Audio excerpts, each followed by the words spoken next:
Hello, hello, hello, hello, hello. Hey,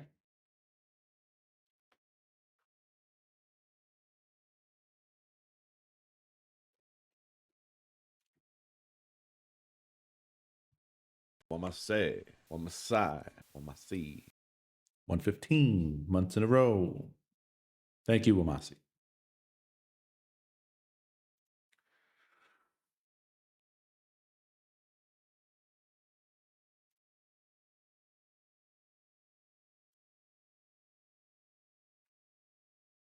Hello, Dave.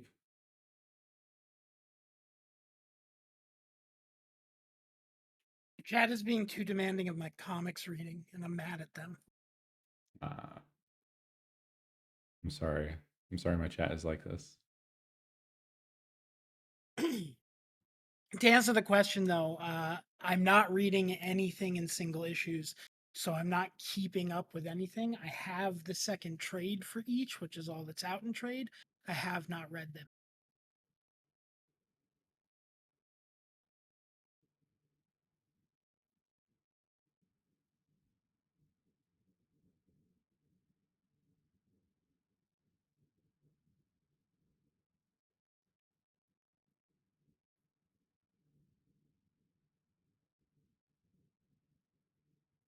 Have I told you how like absurdly ambitious the X-Man arc I started reading is? Nope. I don't know anything about it. From like I want to say it was like 2019 to 2022. They ran what was essentially a singular story across every single mutant title in the Marvel universe around what was called Krakoa, which was a living island that suddenly appeared one day that was a mutant and essentially established a mutant homeland. And it is like all of the global politics of them like getting recognized as a nation and like engaging in trade with the world and like having black ops teams to go and rescue mutants that like because essentially what they did was declare that like every mutant is now a citizen of Krakoa and your countries must let them come to Krakoa or we will not give you the crazy advanced life-saving medicine that the living island can just produce. Mm. And it involves Xavier, Magneto, and Apocalypse working together to run this nation. It's insanely ambitious because it's like anywhere from 10 to 15 titles at a given time. The entire arc had like 4 or 5 different creators leading it at different times. And so they put out omnibus collections of like each of those creators like runs on it, but now they're putting out ones that are like the chronological issue releases. So instead of it just being like if you bought a creator omnibus, it might be like X-Men 1 through 12 and then X-Force 1 through 12, like separated. Whereas this is mapped so that the events as they were happening in the individual runs, like you may read 3 issues of X-Men and then coinciding with those was 2 issues of X-Force, and so you'll read those like interspersed with one another. It's insane. Sounds awesome.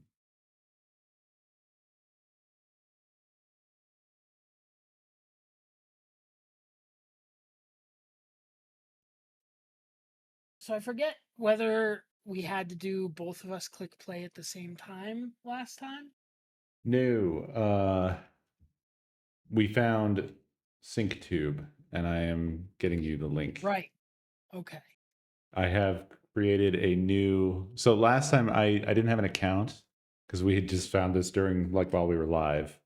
Now I have an account. I've created a permanent room called A Room Reborn. Okay. I've linked you to it. I have joined it.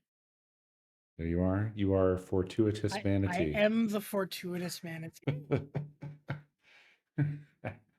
And I've got I think everything queued up. I wasn't quite sure. I know we finished part one. We finished one. We hadn't started. Yeah. And then I wasn't sure on which trailer. So I have, I think it was after it's supposed to be after part this two. one. Yes. But then there were 3 trailers that I saw from around 13 to 12 to 13 years ago that are like A Realm Reborn and a Vanera. You can see them there in the playlist. I don't know which one was like the one or if they all are. None of them are long, so we can just watch them all. I think End of an Era and A New Beginning are the two. There's technically a third one that has a spoiler in it. I think it would be A New Beginning. There's a third version that isn't technically a trailer. It includes stuff from a raid at the end of A Realm Reborn that occurs at the same time the events in the trailer do. And a lot of times it will get uploaded saying it's a trailer, and it's like, no, it's kind of like spoilers for a really rewarding like storyline in the game. But End of an Era is the one that was released at the time that 1.0 went down. A New Beginning is that plus a little extra as like a pre-launch trailer for a Okay. So basically, it looks like I have it right then. I think. yes. All right. QL. All right. Then I think we can just get right into it. Hell yeah. But yeah, everybody. So basically, we finished part 1 of the documentary last time. We're gonna do basically the rest of everything tonight because part 2 and 3 are both shorter. So I think they work out. All of the remaining stuff basically works out to about the same length as part 1. So we should finish all of this tonight. In all fairness, there was a lot of real bad dumb that needed to be gone over in part 1. Yeah. Hey, we made this game a dog shit.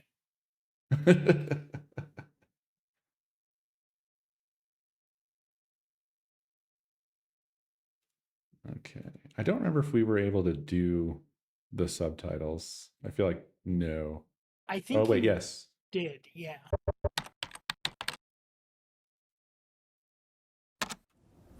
So what did you think from your perspective as CFO to fix this problem? It's going to cost a lot of money. It's going to involve creating a new game. It's going to involve keeping the other game still running. Did you think at that time that that was a solid investment, that that's what Square Enix should be doing, or did you think that it was a risky venture? 単純にそこだけ見るとね、すごくリスクの高い話に多分一般的には多分なるというふうに思うんですけれども、さすがに当社はね、ナンバリングタイトルでフラッグシップのタイトルで MMO これだけのタイトルなわけですから、それがこのままサービスが頓挫してしまうというのはこれは非常に将来的にまずいと。これはやっぱり経営上これは非常に大きなダメージを与えるということで。I have to like almost immediately stop and just like that feels like such a thing that like I think everybody feels like is obvious but never happens. And I was trying not to say almost immediately that like it's crazy that a Japanese company pivoted as quickly as they did. Yeah. And like because an American company, they would have let the shitty game run for a few, or any non-Japanese company really would have let the shitty game run for a few months and then say they were closing servers because the numbers were low. Yeah. Exactly. A Japanese company like would have apologized profusely for it, but also probably closed the servers. But like they didn't have a choice. Square Enix was not financially well at this point in time. If you think about it, this was the gap where like they were 10 years into development on Kingdom Hearts 3 and 7 years into development on the rumored remake of Final Fantasy 7 at the time. Like they didn't have anything making them money. Yeah. crazy. Absolutely. It's crazy. It's unheard of. I don't know. There's not really any, there's no parallel to this, I don't think. And especially in the MMO space. Like Oh, yeah. the what was the other game I was gonna Fortnite pivoted in this same way. Oh, yeah. Yeah. That is the only other like comparable both in scope, financially, and like quality of product 1 to product 2 wise, and success.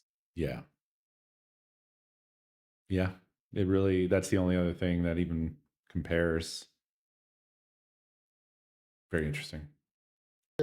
再度作り直しと並行してやるということの投資に関しては、これはまあはっきり言ってやっぱやるべきっていうか、まあ、やらざるを得ないというふうな判断でしたね。ものすごい財務的なリスクがものすごい大きかったですけどね。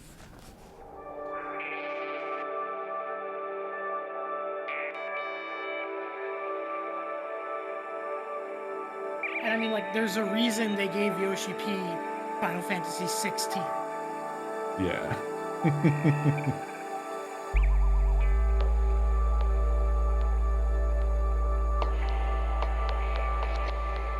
Hello and welcome back to our series on the fall and rise of Final Fantasy XIV Online. We rejoin Yoshida-san and the team at Square Enix at the start of a long adventure, and with players leaving en masse and the clock ticking, it was time for them to formulate a plan. But how exactly do you rebuild an MMO while people are still playing it? Yoshida-san set his eyes on a 2013 launch date for the new version of 14, as he wanted to have the game out for fans within the PlayStation 3's lifecycle. But to do this while still patching 1.0, he would have to create an entirely new MMO in less than half the time of most conservative estimates. So before we get into specifics of what exactly was changed, insane. I want to... Yeah. That's just, come on, man. Yeah. Any non Square Enix company would have looked at that and said, "Nah, junk it. Nope, we're not doing that." Yeah, this is over. I mean, from a technical perspective, I can almost see where you could maybe, if you were like really, if you had somebody who was really on top of their shit on the technical side, who really understood the systems and everything and could drag it together, like pull out the parts that are worth pulling out. You know what I mean? So you're not starting But they from absolute couldn't do nothing. that. Right. But what I was going to say is, even that's just the technical side, but like from the perspective of like, that's not the only thing that's being redone here. It's like the whole, the presentation, the narrative, the everything. The narrative is completely different. The systems, none of the systems from the original game, with the exception of Aetherites, are really still there. And that's just a baseline teleport system. You like that, is something you'd have to make anyway. Yeah. Down to the graphics, it is a different game. If I know it's been a long time, but if you recall from the first portion of the documentary, 1.0, objects in the world, a barrel in the world, had as Yeah. many polygons as a player character. So it's not like they could take assets. They had to redo all of the assets for an MMO. Yep. Absolutely crazy. Just insane. To know how he did it. So for a moment, we step away from game design and dive into a critically important aspect of video games development that we rarely talk about: project management. Designing an MMO I just imagine the timeline for something like this is at least 5 years for anything. And you're being asked to do it in less than half of that, probably. When you're designing games, when we talk to people, so much of it is iterative, that you create something and then you refine it, you look at it again. But you didn't have that luxury. You had to make sure that the version of A Realm Reborn that was coming out at that date was the final package. So did that change the way that you had to set up the team and the way your workflow kind of went? MMORPG の開発に5年が普通だっていうのはもうちょっと強く言っといてください。まずそのスケジュールトラブルを起こさないためのそのマネジメントの工夫としては、なんだろうな、言い方がちょっと難しいん The で other す thing け to add ど、 during this is relatively early on, I don't know if the documentary covers this because the Heavensward hadn't come out yet, but relatively early on, they broke off another team to start developing Heaven. Hmm. I mean, it's pretty clear that they just knew what the fuck they were doing. Like, I like that's crazy I, too, right? it's hard to like without knowing the background of this and like having played the game to see that, oh no, they put out like the best MMO on the market right now. Mhm. It's weird to hear someone mention a director and producer by name and then swear undying allegiance to that person, but that Yeah. was the vibe. Like the sentiment that I shared with a lot of people after the release of A Realm Reborn was like, yeah, I'll ride for Yoshi P into the depths of hell. I implicitly trust this man. Yeah. Yeah, it's wild. And if you know me, you know my only other real relationship with video game creators is Hideo Kojima is my mortal enemy. So yes, you're dead artist. I'll get him there one day. ものすごく腕のいい、特に100人に1人ぐらいしかいないようなプログラマーがたくさんやっぱりいるわけではないので、かつものすごい短い期間で大量のコンテンツやアセットを作らなければいけないので、人がたくさんどうしても並行作業が多くなるとかかってしまう。能力のこの差をある意味高いレベルに合わせるんじゃなくて、低いレベルに合わせるというか、言い方が難しいな、平均的なところに合わせるっていうそのマネージメントをすることでリスクをなくすってことをしました。この後ちょっともうちょっと詳しく話します。で、何をしたかというと、とにかく一つのタスク、例えばドラグーンというそのジョブを作るっていう時に、今言ったドラグーンっていうジョブを作るっていうタイトルって1タスクに見えるけど、そうじゃない実際には。何個のドラグーンにはアクションが必要で、そのアクション一つプログラミングするのに、どれだけかかるか。もちろんそのドラグーンの特定のアクションを作るために仕様書も必要だし、仕様書を作った後は実際にその仕様書に例えば2時間かかるなら、それを例えば僕に確認依頼が飛んで僕がチェックするのに例えば15分かかる。そのぐらい一つのタスクに見えるものを徹底的にもう細かく分解させるっていう、ちょっと究極のそのミニマムな管理方法を引いたので、スタッフは結構ストレスだっただろうなとは思います。で、そのさらにシングルタスクに対して最もこのタスクが自分で早く終わると予測される時間、この時間でこのタスクが完了したら自分を褒めてもいい。逆にこのタスクがこの時間以上かかってしまったら給料をもらう資格がないっていうぐらい、その最悪のケースっていうそのミニマムで終わる時間とマックスかかってもこれだけだろうっていう時間を両方申告させて、その平均値で基本的にはスケジュールを管理するっていう、本当にミニマムマイクロマネージメント、マイクロすぎるぐらいのマイクロマネージメントをしてました。それを最初はウィークでみんなそのやり方に慣れてもらうために毎週1週間でその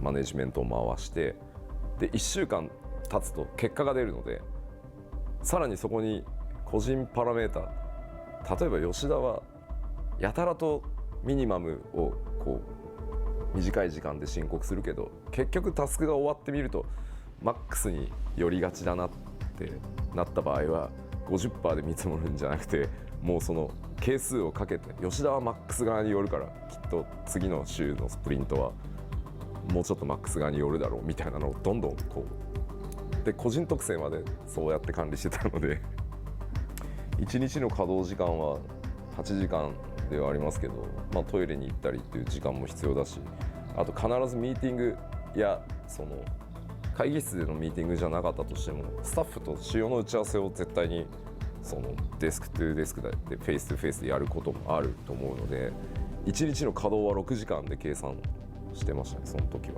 全員6時間8時間では見ないで大体慣れてきたらそれをまあ2週間スプリントに変えてあとは毎朝必ずスタンドアップミーティングをしてそれぞれのセクションで自分のタスクが今どうなってるのか誰かのタスクが遅れてるせいで自分のタスクに取り掛かれないとかいうのは毎朝This is I think this is probably the part that's like this would be the least interesting to most people, but like this is reminding me of how we work at my job, like what we do and what we've done in terms of like um adjusting things like he's talking about like they cut back on the when they were doing stand-ups and stuff and I was like that's exactly the sort of progression that happened at my work as well. It was like we started with just like there's too many meetings, like people can't get stuff done because there's so many meetings, so we just progressed away from we chopped that down and yada yada. It's kind of just funny how it's similar. Everybody essentially works the same everywhere. Mhm. This is how it is. Yeah, the law does not work that way. ではこのタスクを入れ替えてこっちを先にやってくれないとこの人が止まってしまうからっていうのをもう全部毎朝やってましたね。だからスクラムっていうそのマネジメント手法のちょっと変形型ですね。ただ最後に言っときますけどこのマイクロマネジメント Nobody 普通 does じゃないの literally で agile お or すすめ Scrum し or ないですよ。 anything. Everybody does a kind of まあ、2年 amalgam. 弱で MMORPG を作る逆に言うとスタッフにも2年かからず終わるからこのマネジメントだから今は我慢して言ってやってもらったものなので一般的には絶対お勧めしないです。細かすぎます。 I mean, anyone can come in and say, "Oh yeah, we're gonna rebuild the game. Follow me." But he came in with, this huge Excel that had all of these lists of everything on it. What we're gonna do here, what we're gonna do here. This is when we're gonna do them by, and this is what we're gonna do here. And to see that, it's like, okay, this isn't just a stopgap type of thing where a president's like, okay, crazy here, let's just change the leader and hopefully things will, get better. It was an actual, okay, this guy really wants to do this. He has this plan. Yoshida had them running like a well-oiled machine, so it was time to get to work. First things first, they had to start the rollout of patches for 1.0, but a critical part of the failure of the first game was the poor communications the development team had with. Also, as I've been seeing these clips, I'm realizing that I definitely joined basically right at Realm Reborn, I think that I just got swept up in the hype that wave. doesn't surprise me. Yeah, I don't remember it looking like this. And additionally, Well, as soon as you like last time we were watching this when we talked about the fatigue system and you hadn't really like experienced that, I knew like okay, Co did not jump in this in any of the betas, maybe mid 1.0, but probably a Realm. yeah, I think it was Realm Reborn. I mean, like this to me, I'm astonished at how Final Fantasy 11 it looks. Yeah. It doesn't look much improved. I mean, obviously it is very different, but it's crazy. With their community. So to keep diehard fans on board during this protracted period of redevelopment, they had to be a lot more transparent. What we explained to players very first is it was failure. Failure. So we need to restart the game. But at that timing we didn't announce the.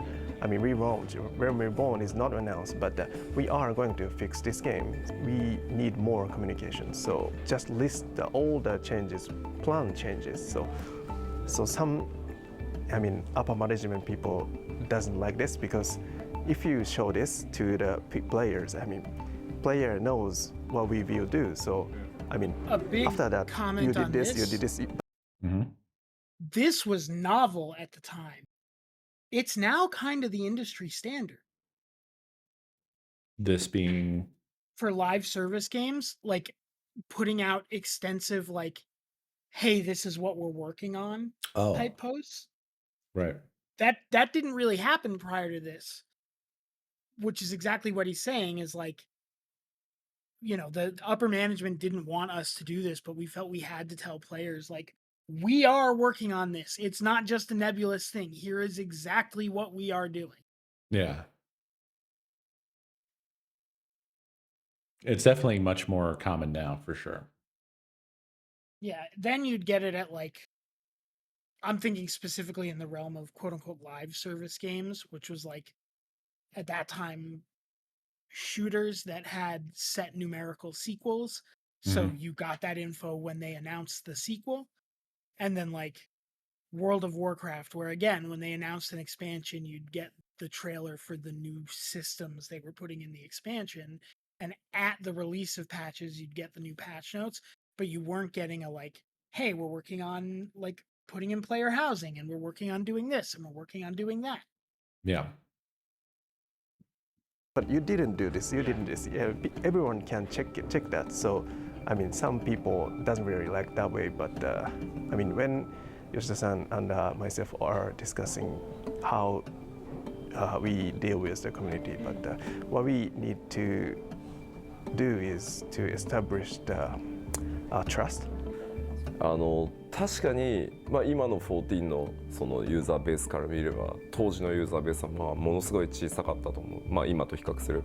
ただ、メディアの皆さんからもそのプレイヤーからもそのファイナルファンタジー14はもうダメだ、むしろなんであんなダメなゲーム遊んでるの君たち、どうかしてるんじゃないのって言われながらも、いやファイナルファンタジーシリーズだから絶対何とかしてくれるはずだ、いやこれはこれで僕らは楽しんでるからほっといてくれ。その11だって最初の頃はいろいろあったけどきっと良くなるはずって言って、数はもちろん今と比較したらすごく小さいそのコミュニティだったかもしれないけど、誰よりもスクエア・エニックスやファイナルファンタジーのことを応援してくれている人たちだったので、この人たちを無視するんだと多分この先もうファイナルファンタジーはダメだろうと思ってたので、むしろ何よりも大切にしなきゃいけない部分だったっていうのが最も大きい理由。それは何億円使おうが回収できない後でコストだと思うので、信頼ってそういうことなのかなっていうふうに会社にもプレゼンテーションしましたし、僕もそう思ってたから続けましたけど。あともう一つやっぱり大きなポイントは、本当にファイナルファンタジー14がリバンプしてその大逆転するためには絶対に彼らの力が必要だっていうことももう一つ重要な意味を持っていると考えてました。Next, Yoshida split his team in half, some working on the new version of 14 and others working on the updates to 1.0, what he called the guts version of the game. But with so much of the game requiring fixing, where do you even start? まず一番最初にやらなきゃいけないと思ったのは、インターフェースをとにかくなんて言うんだろうな、最低限遊べるように正直本当申し訳ない話なんですけど、僕最初にやっぱりオリジナルの14触った時にインターフェースがあまりにもなんだろうひどすぎて話にならない。だって PC バージョンしか出てないのにゲームパッドがないとまともに遊べない。聞いたことがない、そんな PC ゲーム。マウスキーボードでまともに遊べないゲームなんか見たことがなかったので、いくらそのコンテンツを作ろうがジョブを作ろうがインターフェースがダメだったらコンテンツの面白さに到達する前に人はゲームをやめてしまうので、とにかくインターフェースを直さないとゲームにならないっていうふうに考えたので、一番最初にすごい丁寧に取り掛かったのはやっぱりインターフェースの改修っていうところですね。僕最初にプレイした時5分ぐらいでやめちゃいましたもん。でもね、笑い話でクイットの仕方が分からなくて、ウィンドウの右上にある×ボタンを押そうとしたんですよ。で押したらこのままゲームを終了するとデータがセーブされない可能性があります、それでもよろしいですかってダイアログが出るのね。いやいやよくないでしょって。いや僕はエンジニアだからサーバーに常に書き込んでるからそんなわけないじゃんって思ってるんですけど、万が一のことがあるから多分出てるんですよ、そのダイアログ。でも意味がわからない。そうなるともう怖くて押せないですよね。なんだこれでノーって押すとまたゲームにいるわけでしょ。 X 押すとダイアログでしょ。どうやってクイットするんだよこのゲーム。 Interface isn't sexy, it's not something you tend to hear a lot about in video games coverage, because really, when it's done correctly, you're not supposed to notice it. So when the early patches for the game concentrated on interface and quality of life updates, much of the community began to get frustrated. The team needed to fix it quickly, so Yoshida employed the help of a Square veteran, one of the developers, on that original 1.0 task force.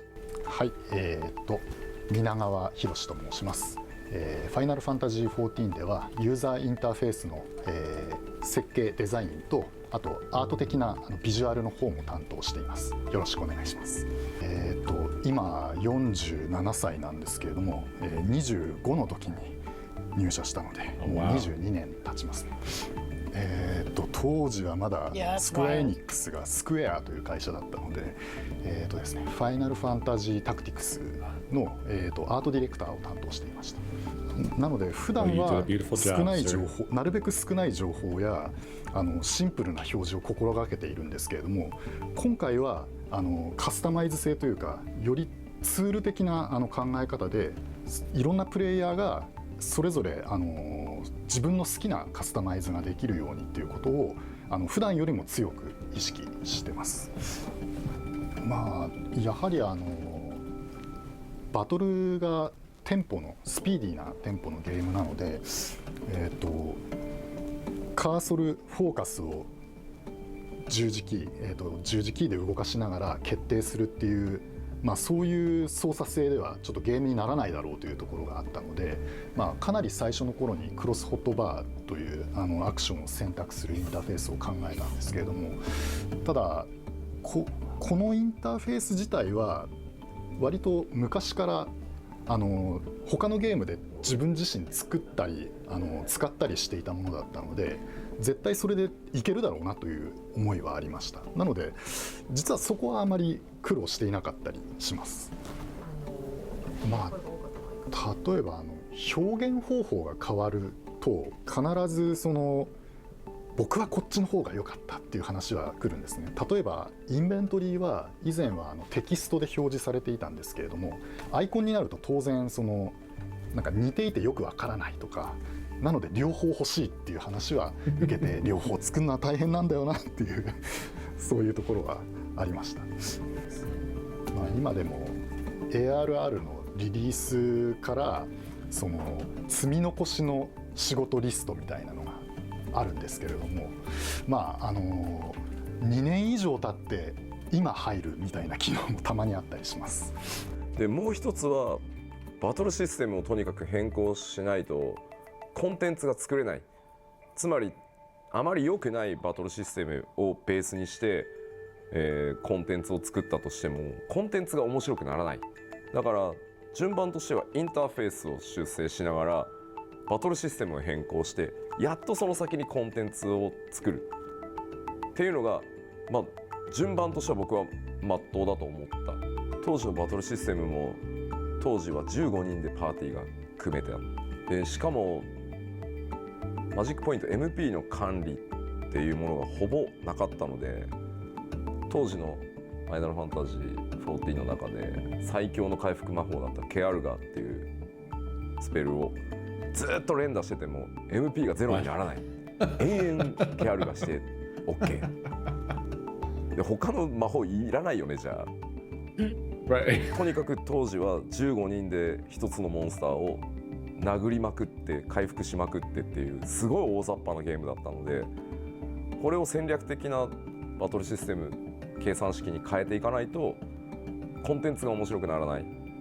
だから UI を直しながらバトルシステムを変更して、でそれらの準備をしながら最も重要だと思ってたのはファイナルファンタジーエレメントっていうものをとにかく入れていくことっていうのが次のというか最も大きな課題だっていうふうに思ってました。なぜなら当時ジョブもなかった、ナイトもいない、ブラックメイジもいない、ホワイトメイジもいいない。これはファイナルファンタジーなのか。チョコボに乗れるわけでもないし、イフリートは出てきてるけど、That's because Final Fantasy XI had all this. Yes. That's so weird. It was insane. Yeah. 買えないし、一体何なんだこのゲーム。だから僕らがコンテンツとして入れていかなきゃいけなかったのは、やっぱりイフリートやそのガルーダ、いわゆる召喚獣って一般的に呼ばれてるものとのボスバトルを入れていかなきゃいけないと思ったし、チョコボに乗れないなんて MMO なのに話にならないから、チョコボにちゃんと乗れるようにしなきゃいけないし、何よりジョブがないのも FF じゃない。少なくとも僕は FF だと思わないので、だったらジョブをちゃんと入れていこうっていうところが、でもそれもやっぱりさっき言ったようにインターフェースとバトルシステムが治ってなければいいものにはならないので。So that's interesting perspective for him to say there as well. I identify Final Fantasy with the job system. Which, Well, I mean, it checks out for his age though, because he would have been like the prime gaming years for him would have been the like older NES Final Fantasies, yeah, and then 11. me also. But those are all the job heavy ones.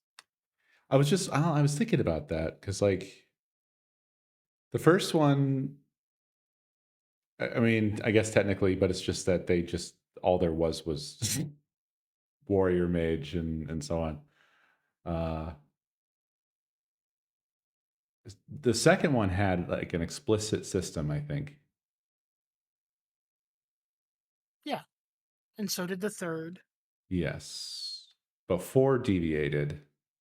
I think the ones that really were like my Final Fantasies were like 6 and 7 and basically the non-job ones. Yeah. I mean, I had played Final Well- Fantasy on the NES, but like it wasn't a huge game for me. 7 is the first one that I would say is explicitly non-job. 6 may not have had a job system in it, Yeah. but if you think about the characters, Yeah. they are defined by what would become the jobs in Final Fantasy. Certainly.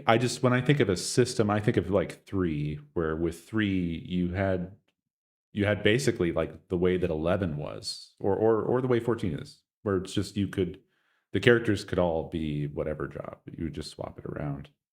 And you had independent leveling of the jobs, that sort of thing. I think 3 really was the one that kind Yeah, of 3 fleshed it out. 3 nailed what the system would be. 6 introduced what the job would really. Like if Yeah. you think about it, 6, like that's the origin of Dragoon, really. That's the origin of Paladin, like the image of what those things are in Final Fantasy. I feel like that's 4, really. But well, 4. What did I say earlier? Did I say 4 deviated? I think I did. Yeah, because 4 is the one that focuses on what's his name? Cyril, the dragoon. And like that also is one where I don't think there was as much of a system. Like it's weird because they did a lot of different experimentation from that point. Like 6, I'm not even really remembering much of a system. But 7 obviously had the materia stuff. I switched 4 and 6 in my mind, in my state. Okay. That makes a lot more sense. Then yes, I agree 100%.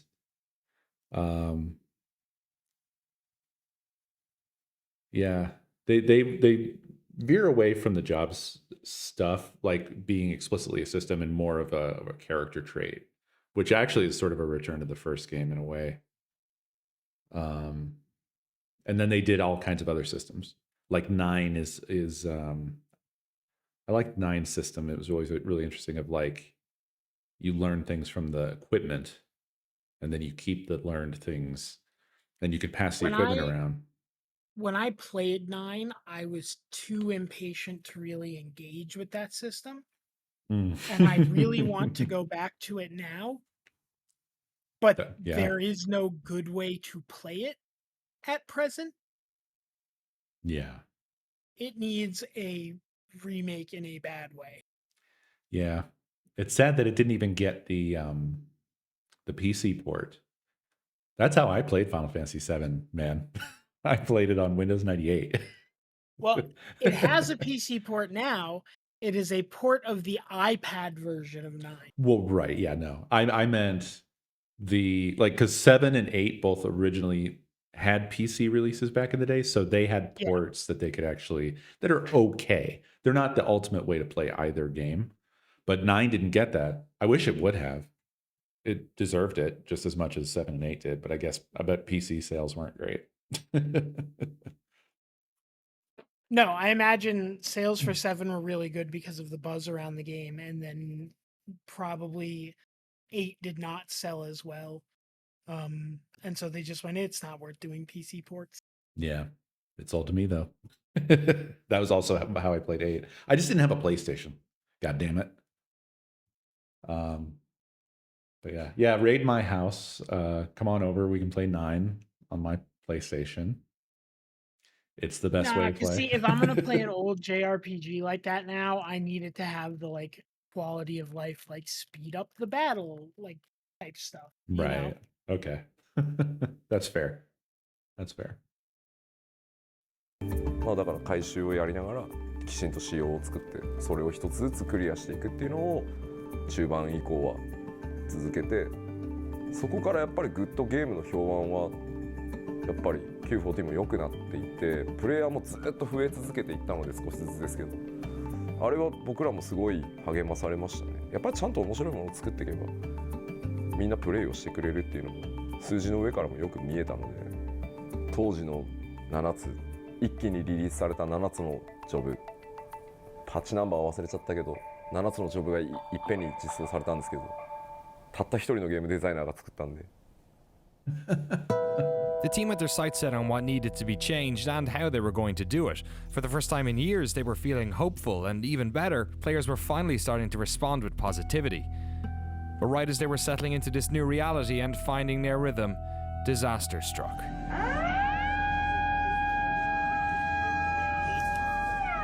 Square Enix has For an 6 alarm. minutes, Japan shook. Oh. A 9.0 earthquake had struck 200 miles northeast of Tokyo, and a resulting tsunami devastated coastal regions. What followed was a humanitarian and infrastructural disaster that can be barely comprehended. Oh, this was While also country I forget the name of it, but the nuclear reactor was Fukushima, yeah. Yeah, Fukushima. rallied to help those affected, Tokyo suffered aftershocks and frequent electrical blackouts. I asked Yoshida-san if he'd like to share how this had affected the team. まあ東京もそうは言ってもすごい揺れたのでやっぱりまあ当日はね会社に泊まった方が安全だって言って帰らないでずっとニュースを見てるっていう人たちもいたしやっぱり東北に家族とかね親戚とかいるスタッフも当然いたのでまあもう正直言うともう開発どころではなかったのは確かにそうですね。で開発なんか優先すべきじゃないと思うのでやっぱりみんな開発者の前に人なので Unheard of. まあ日本中電力が足りなくなっていたのでまあ本当に些細なのかもしれないけどサーバーを全部落とそうまあ少しでも協力できることがあればっていうことでプレイヤーの皆さんにも申し訳ないんですけどサーバーを一定期間止めますっていう話をしてそんな時期でしたね。ただサーバーの稼働を再開してからプレイヤーの方からまあお手紙をいただいたりしたんですけどエオルゼアの中で遠くにいる友達の無事が確認できたエオルゼアがあったから電話も通じない連絡の手段がなかったところ、エオルゼアの中にログインしてきてくれたことで無事だったっていうのが分かった逆に周りの人たちの情報っていうのも分かったっていうお話をいくつかいただいてまあ電力が足りなければね当然サーバーなんて落とせばいいかなと思うんですけどそうじゃない限りは続けるっていうこともエオルゼアを維持しておくっていうことも一つのなんかこうサポートなのかなって思った機会でもありましたね、その時は。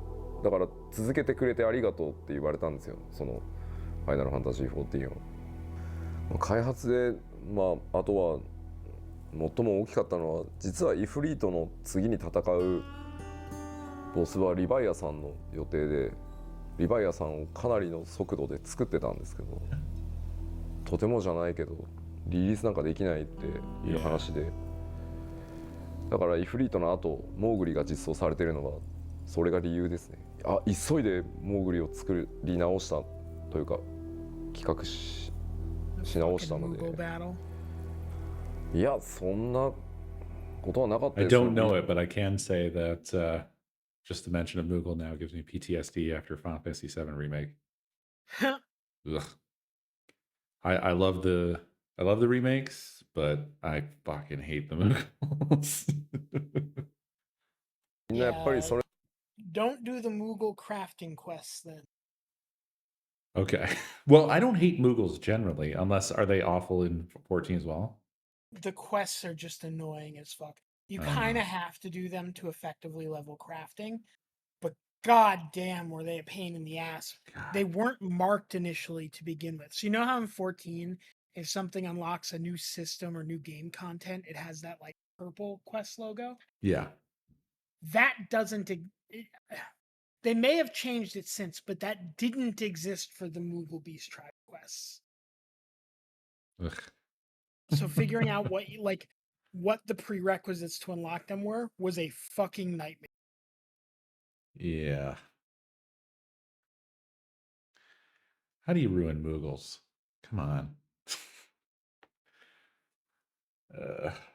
それぞれのその時期会社に来れない人たちも何日か会社も休みにしてるんで、ただどっちかっていうとその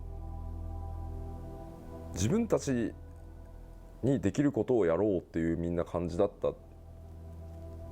じゃあ全員で福島に行って何か僕らが活動することって意味があるのか、あれだけたくさんの人たちが押しかけてる中で、だったら僕らは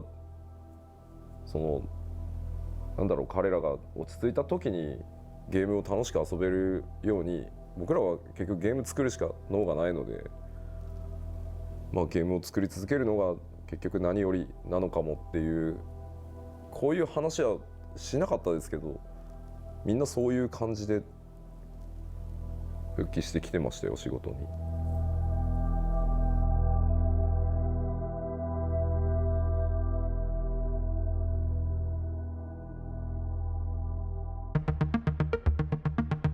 Over the coming months, the team would release patch after patch for 1.0. 1.17 introduced 8-player parties and more stable network infrastructure. 1.18 dropped in June 2011 and was a huge patch that made the game much more playable. Level caps lowered for story quests. It added grand companies, class adjustments, instance dungeons, and auto-attack. Yes, would you believe this game still didn't have auto-attack? It featured a more user-friendly map interface and also scrapped the controversial fatigue system. And so we need to take this concept that Yoshida-san has created, make it fit with the current world, write stories around it, make the transition seem seamless, and then in the new world, make it so that there's still some connection with that old world that will be understood by those core players, but won't alienate new players. It won't be something like, oh, you didn't play that old, the stuff in 1.0, so you're going to be completely lost. Because we don't want to do that either. We want to get new players to come that didn't play the original one, and we don't want to have them have to play the original to understand this one. And so trying to work the story that way was, it was challenging, but it was a lot of fun. We got to try a lot of things. We had a lot of freedom, then especially on the 1.x stuff, because in a sense, it would only be released, seen for a few months, and then it would be gone forever. And so, on one hand, that's really exciting because we can do whatever we want. We can create these crazy stories, have these crazy characters, all of these crazy situations, and go, balls to the wall. But on the other hand, we're working day and night on something that only a few thousand people are going to see and will be gone in 6 months. I really think, I mean, I look back at it now, I think we did a lot of our best work during that one point. And it's sad that no one is ever going to see that. Maybe, you know, there's some videos up on YouTube where people can still go back and check them out. But a lot of, you know, some of the best stories, some of the most crazy stuff went on during that 1.x period because it was pretty much no holds barred. Anything can happen. We had like crazy cults, and you had like, you know, people from the Garlean Empire. There was like propaganda, giant dragons and machines, and Yeah, it was just okay. So this was crazy. So the story of 1.0 is essentially, and this won't spoil anything for anyone who's played, you know, started playing A Realm Reborn. It is the Garlean Empire making a push to try and invade Eorzea. That is where like the story starts. And they'd literally have like game masters log in as versions of the characters from the story and like show up at camps and role play with people about the events that were going on in the story. Or like NPCs that were reporters that they would log in on and like spout that propaganda or like stories, like news stories about stuff, like hinting at what was coming. It was crazy. That is over the top. Does that even happen anymore? Is that a thing? No, not at all. Right. Okay. This was literally like members of Square Enix staff logging in on accounts that were NPCs, showing up at a camp in the middle of the wilderness at a random time, and like interacting with people. That's insane. That's really crazy. Holy shit. anything goes in type of situation there, and it was just really a lot of fun.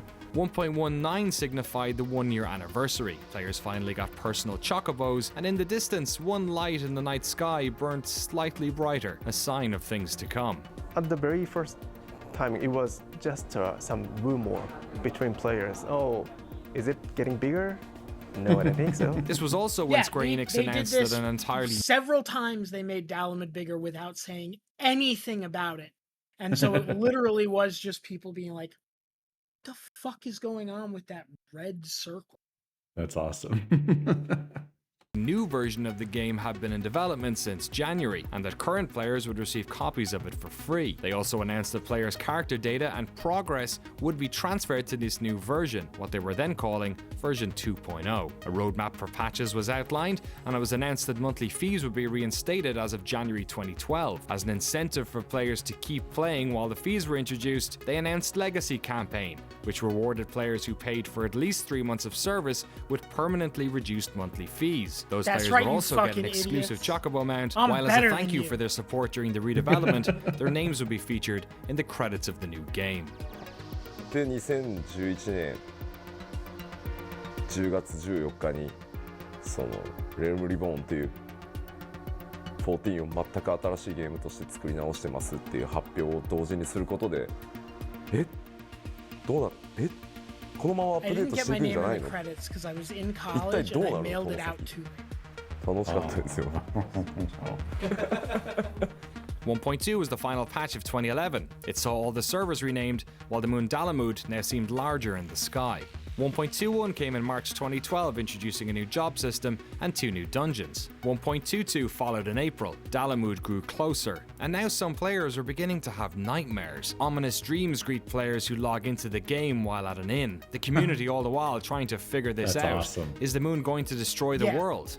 Then how will It is player data be genuinely one of saved the in 2.0? craziest They wouldn't have to experiences in wait long for answers. That summer, a trailer revealed that 2.0 would be titled A Realm Reborn, and Yoshida-san conducted numerous interviews explaining the future of the game and the features players can expect. On September 12, 2012, the final patch for 1.0 was released. The game updates to 1.23b, and with it comes an enormous Dalamud, its mechanical outer shell now in full view. Players now realizing that this world didn't have long left. On November 1st, 2012, a final in-game battle began.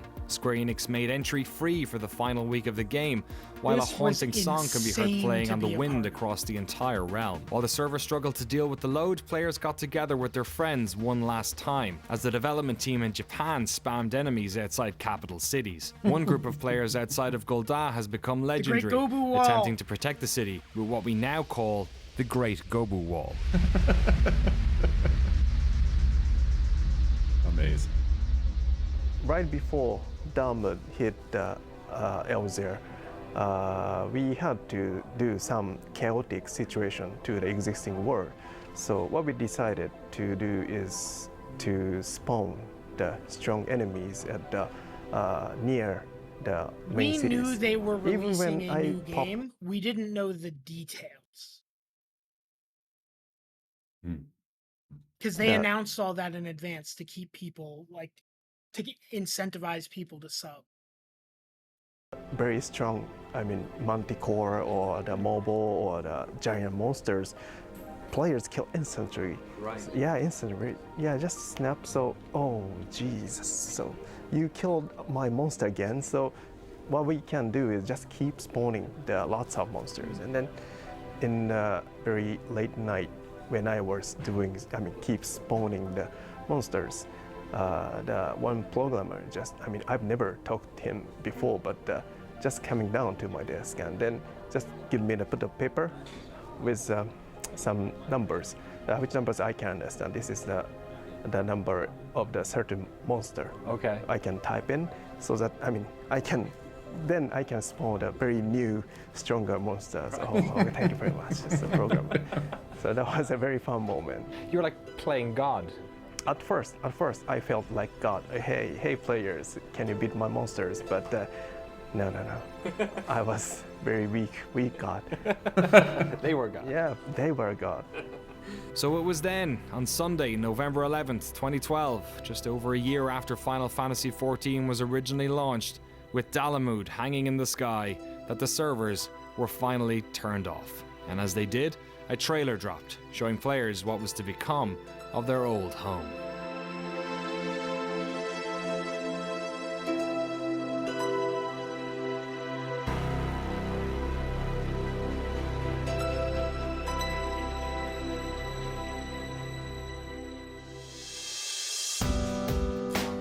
Okay. Well, it's pretty simple. You had something that not a lot of people liked, and everyone wanted to forget about it. So rather than, just taking that and doing it over, and just reimagining it, why not destroy that and start over? If we leave too much of that original core there, then it will just linger on as that kind of cancer that, will always bring us back to that failure. Why not just clean the slate? But on the other hand, and this is where, things kind of got complicated, is that, no matter how bad the reviews were and how many people bought the game but then left the game, there was still this core of players in both Japan and, Europe, North America, that were passionate about the game. In the state that it was, they were passionate about the game. They were passionate about the series and their characters that they had created and were now living in this MMO. And so, it would have been easy to just say, okay, bye guys, But if you do that, then you've basically alienated the only group that stuck with you, for all of those years, when everyone else is slamming the game and talking about how bad it is. Those guys were troopers. They would go on the forums. They were defending, the development team when a lot of times we didn't deserve defending. So that idea to wipe the slate clean, but not make it something completely new, make it something that was connected in some way to that, to the old game. The decision made by Yoshida-san to, okay, let's bring down Dalamud, destroy the planet, destroy the realm, but then bring it back. Figuring out a way to make that happen within the current story. Make it feel natural. Make it feel like that was always the plan. Was the biggest challenge, I think. The team at Square Enix had worked themselves to the bone, not only recreating Final Fantasy XIV in A Realm Reborn, but also by dedicating time and money to ensuring that 1.0 players felt part of that story. The moon, Dalamud, had crashed into the world of Eorzea. That world was gone forever. And only one question remained. What was going to rise out of its ashes?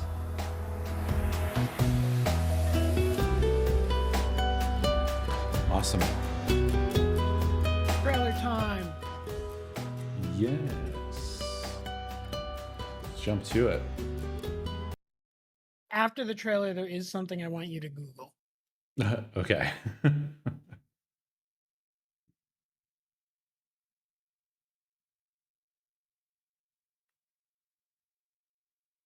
It's doing that thing. It's got the text. Get rid of that text. God damn it.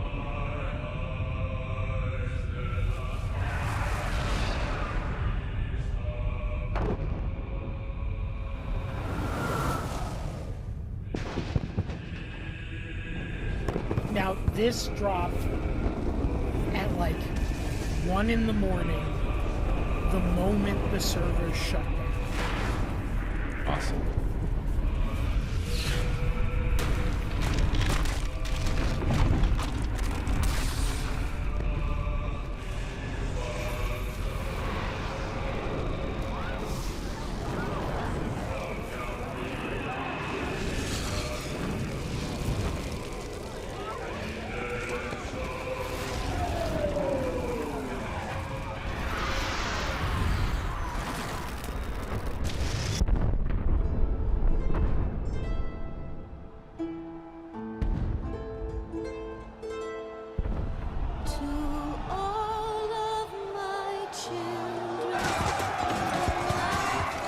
I know every word of this song still to this day.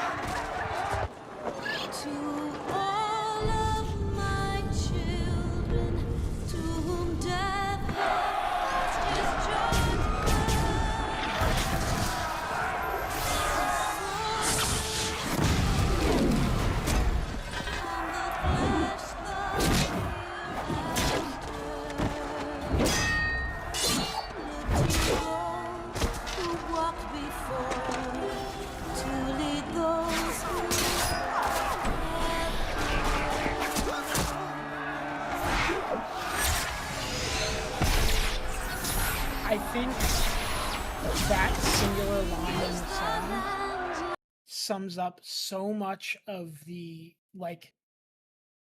way players feel about this game and why so many of us are evangelists for it.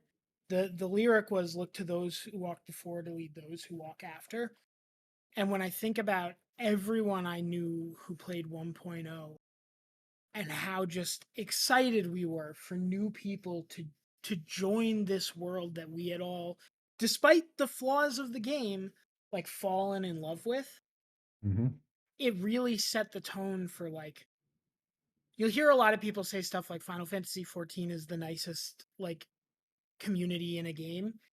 And that's a bit of an exaggeration. The reaction to it rather is a bit of exaggeration because like there's still shitters in it. That's just online games. You're going to have people you have bad interactions with. But by and large, it is on average the friendliest player base. And I play every MMO. I love MMO.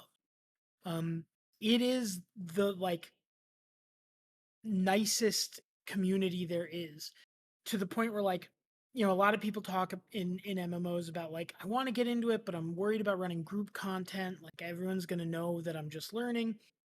And like the honest advice everyone gives is like, when you load into a dungeon, just say, "Hey, first time, anything I should know?" You're going to get an answer if there's anything you need. And it's not going to be condescending. It's not going to be snarky. People aren't going to make fun of you for being new. When people see a player who is new and learning struggling, they'll give advice in chat. And in most games, that advice is like sarcastic, you know? It's generally not in this. And so the bad interactions that happen in those scenarios, more often than not, are because a new player gets defensive and like starts yelling at the veterans, when really legitimately the veterans were just like, I want to make you better at the game so you enjoy the game more. Yeah.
Oh. It's Dragon Egg. That's Bahamut, brother. Oh shit. The first raid series in A Realm Reborn, the Binding Coil of Bahamut, is the continuation of the 1.0 story.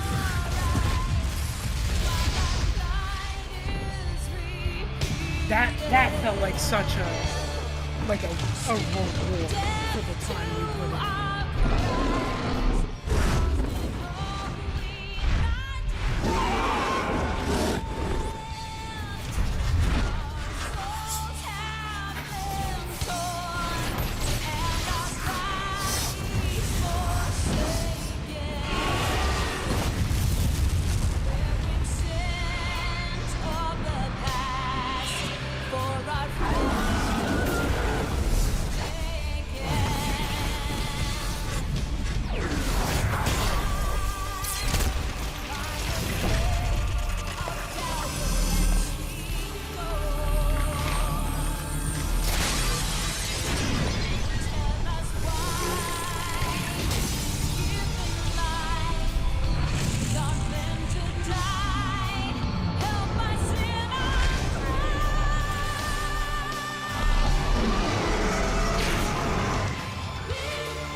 Incredible.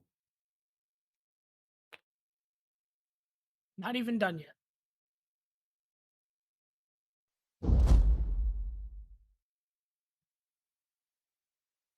Oh, no, that doesn't have the second part. Oh, okay, this one does. So this is going to be the same thing up to a point. Oh, okay. You may want to skip ahead. I'm not sure. Like, it'll be after that, the text bar. Yeah, right here. It keeps jumping back to the beginning, which is not cool. Come on, sync tube. It's time to sync. It's kind of okay, time to do the thing you're designed to do. Okay, maybe it just can't do it while it's playing. There we go. Yeah, I think I had to pause it too.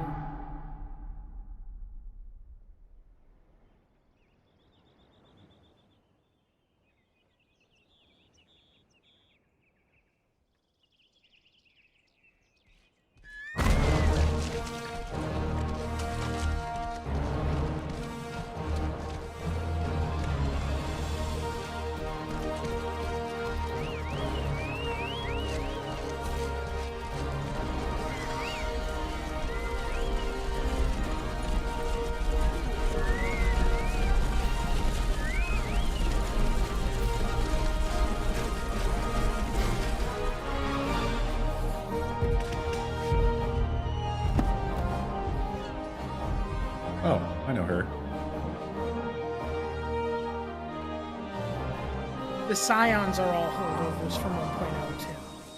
Oh, okay. I know them. I guess some stuff is sinking in.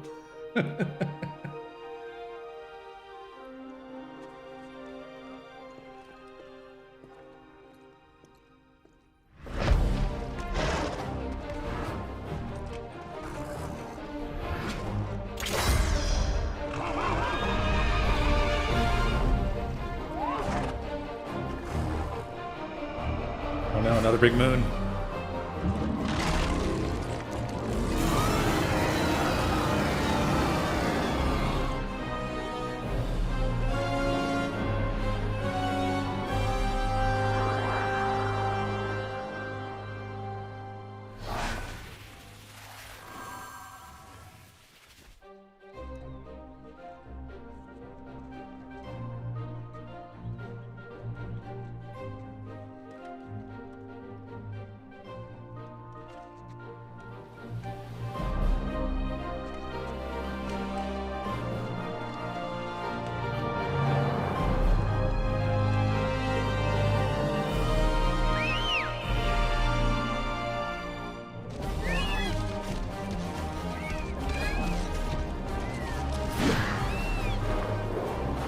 Legacy Chocobo.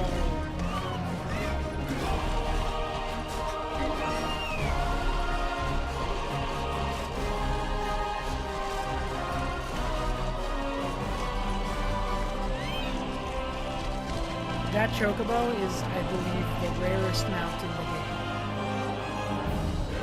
Only 1.0 players? Yep.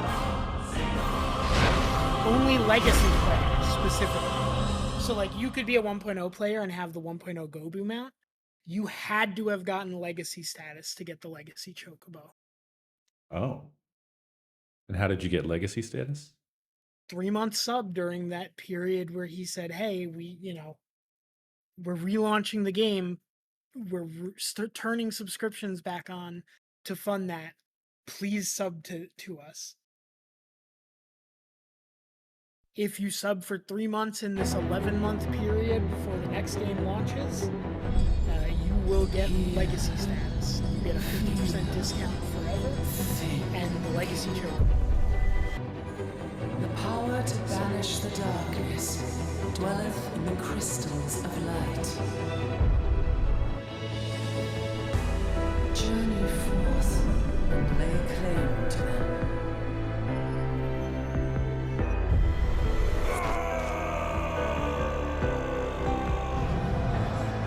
The outcome of this battle was long since I guess this was the trailer for Normies. Yeah.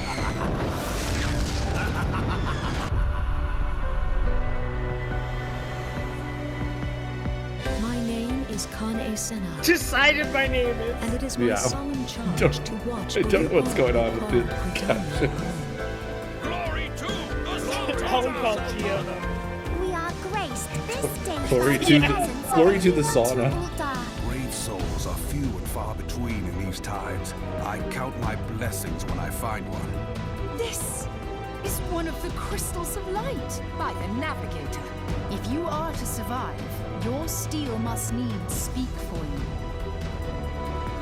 Heed well her words, adventurer, for it is Hydaelyn herself who speaks.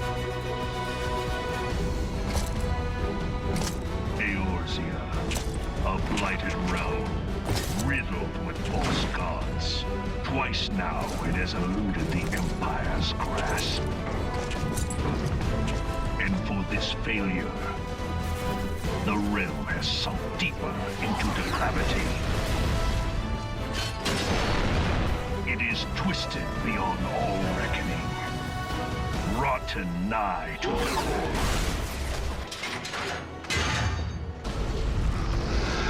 Yet it must be saved.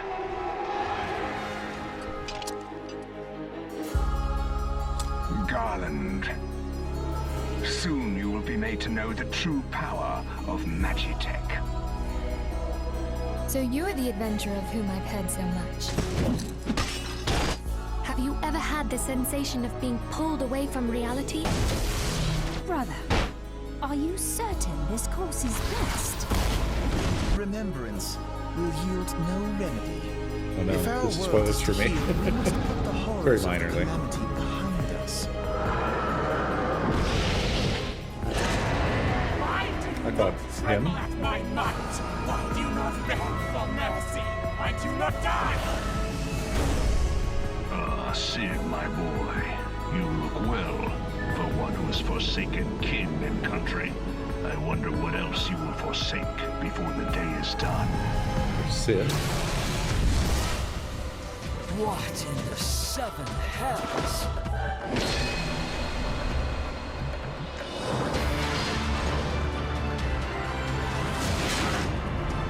It is only right that I should take your realm, for none among you has the power to stop me.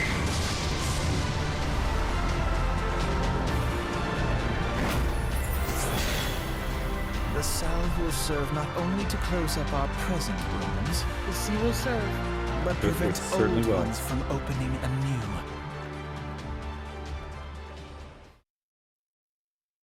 And So that, the thing I that. want you to Google Yes. is Final Fantasy XIV 1.0 Black Shroud map.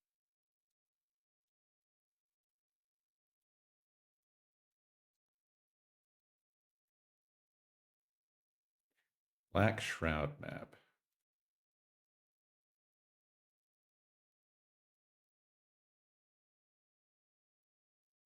The Black Shroud is a region in the original Final Fantasy XIV. That did not give me the You map. need to see the map specifically. Okay.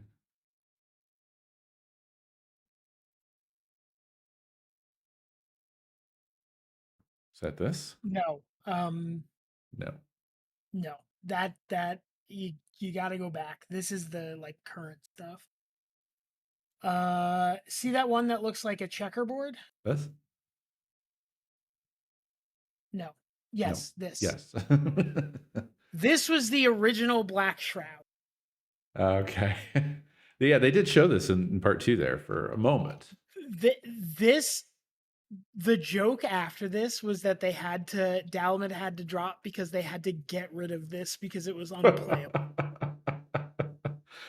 So this was all traversable, and what I have seemingly was a pulled up is fucking somebody's hand guide to how the fuck you get through this Quarryman. mess. Yes. I see. Holy shit, what a map. What the fuck? This area in particular, it was a maze. It also had monsters that were way higher level than you could be in the game. So to get to places, you had to know like safe routes, and how monster aggro worked and whether you could slip through an area.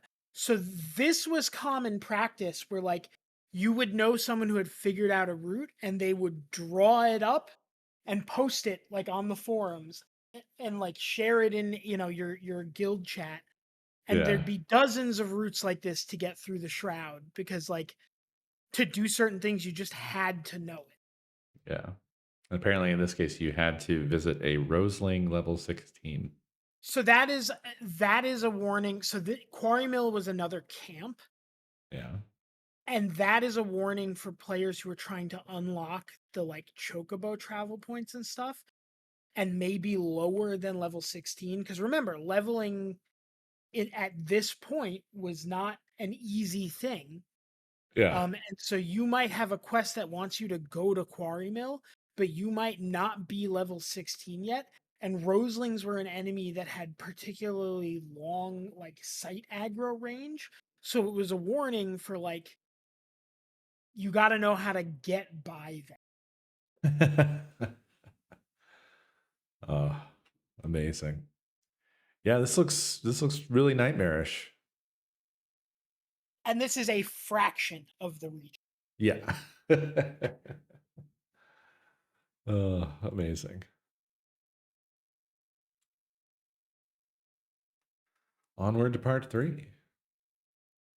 Why does that tooltip appear? I wish I could do something about that. It makes me crazy. Just gotta live with it.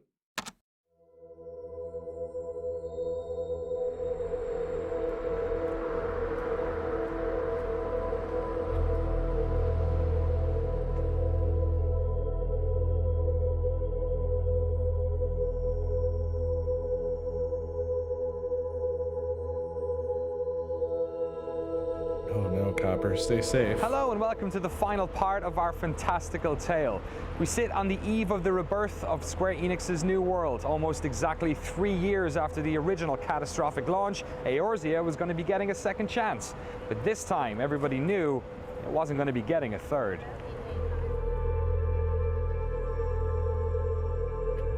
I've got significant audio desync. The audio is playing well before the video is. Weird. Maybe try refreshing on your end and then we'll see if it's still the case. All right, I refresh. Try again. The birth of Square Enix's new world. Almost exactly 3 years after the original catastrophic launch, Eorzea was going to be getting a second chance. But this time, everybody knew it wasn't going to be getting a third.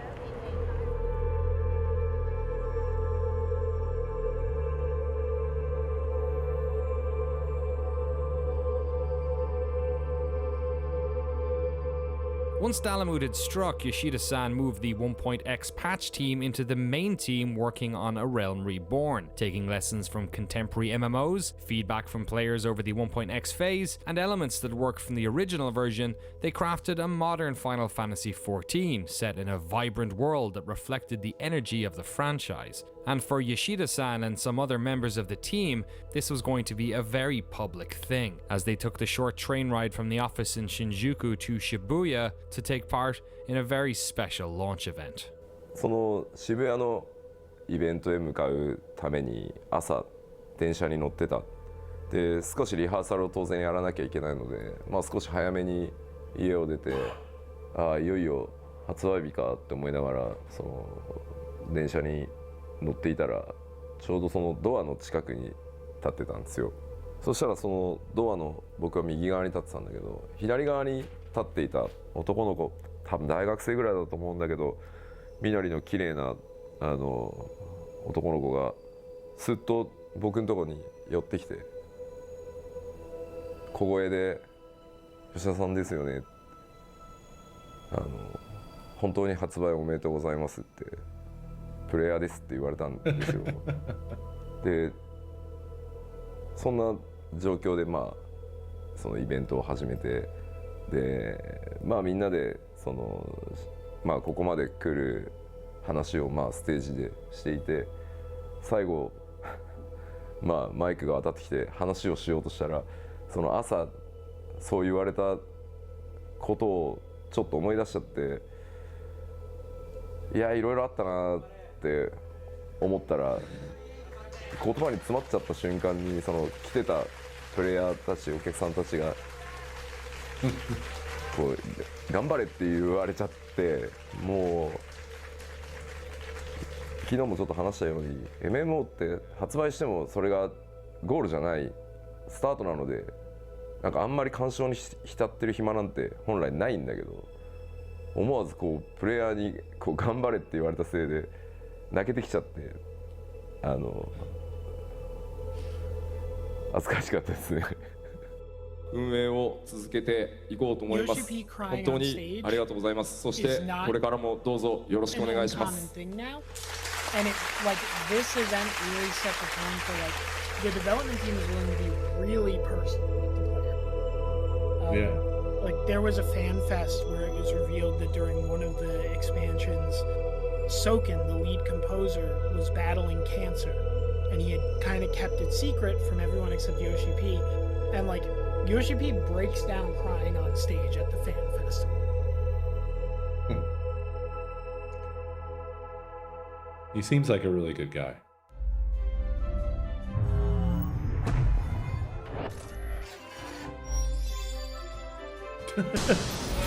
We're getting Final an IGN Fantasy review. XIV, A Realm Reborn is a great MMORPG experience on both PC and PlayStation 3. Grounded in tradition and learning from the lessons of the games that preceded it, it thrives on the strengths of its excitingly varied and flexible class system and highly mobile combat. The game's rough launch is mostly over, but you still might have to contend with login errors. But this is, by and large, a very good massively multiplayer game, filled with lots of stuff to do, gorgeous vistas to behold, and lots of adorable narrative touches. The challenge ahead for Square is to achieve the delicate balance of questing, dungeons, and fates for the second half of the leveling process, as well as it has the first. But considering the stunning reversal of fortune that Square has achieved here, it seems like anything is possible. So what was it like then on your end after, years of working on this game, having the launch, basically being required to work on two separate games at the same time, patching one and then building an entirely new one, almost in secret for a large part of it, to then see, what was it like reading reviews and reading message boards when people were like, oh fuck, they did it? It was, we were just as surprised. Not as surprised because again, it was definitely different. In those months before releasing the original, I knew that the game wasn't in good shape, and so it's kind of, you're lying to yourself, trying to say, no, this is going to be good, they're going to like this part, they're going to like this part, it's going to be okay, it's going to be okay. But with A Realm Reborn, playing it's like, this is a really good game. You're playing it, enjoying it, but there's still that little bit in the back of your mind that's like, and it's what we were told, is that once the game has been reviewed, even if you try to rebuild it, everyone's going to remember the old. They're not going to look at the new. Metacritic never forgets. When 14 came out, the original, and it was, maybe people were like, okay, I think, I'm a hardcore offline Final Fantasy guy, but I'll try out this new one. But then, okay, it's terrible. See, I knew it. It's terrible.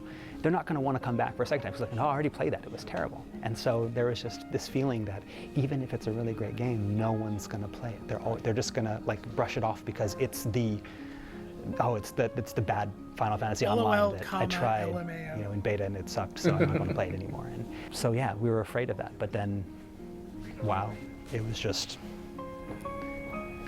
servers breaking not breaking, but servers getting so packed with people in those first few days, and then seeing the reviews come in, and they saved, and then they start saying things like, you saved the franchise, and you saved the series, and I don't know, remembering what it was like, at their launch of 1.0, and then just being able to, because who gets to re-experience a bad launch? It's something you don't get in the game industry. And especially in MMOs. And we did, and it was a great experience to be able to say, it was just that vindication of all of that extra work that we had put in. It was what Yoshida-san had promised us. If we worked hard and we did this right, that in a year and a half's time, we can do this.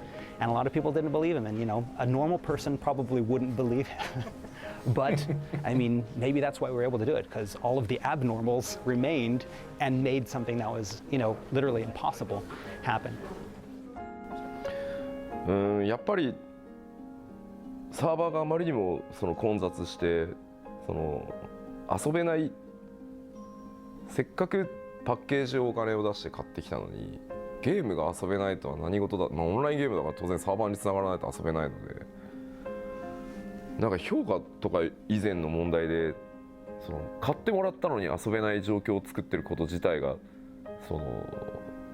僕にとってはショック、あんなに来るとはもちろん思ってなかったっていうのも要因ですけど、だから評価云々の前にまずちゃんとゲームに接続して遊べるようにしなきゃっていうことばっかりが当時の1ヶ月半ぐらい出荷を停止したりとか販売を停止したりとか、それしか全然覚えてないですね。With most other genres, this would be the part that just means we're successful. Right. of the story where we fade to black and roll credits, but such luxuries don't exist in the world of massively multiplayer online games. In fact, after the release of A Realm Reborn, or 2.0 as they call it internally, the team applied the same content-rich patching schedule they had undertaken with 1.0, releasing a significant 2.x patch to the game every 3 to 4 months.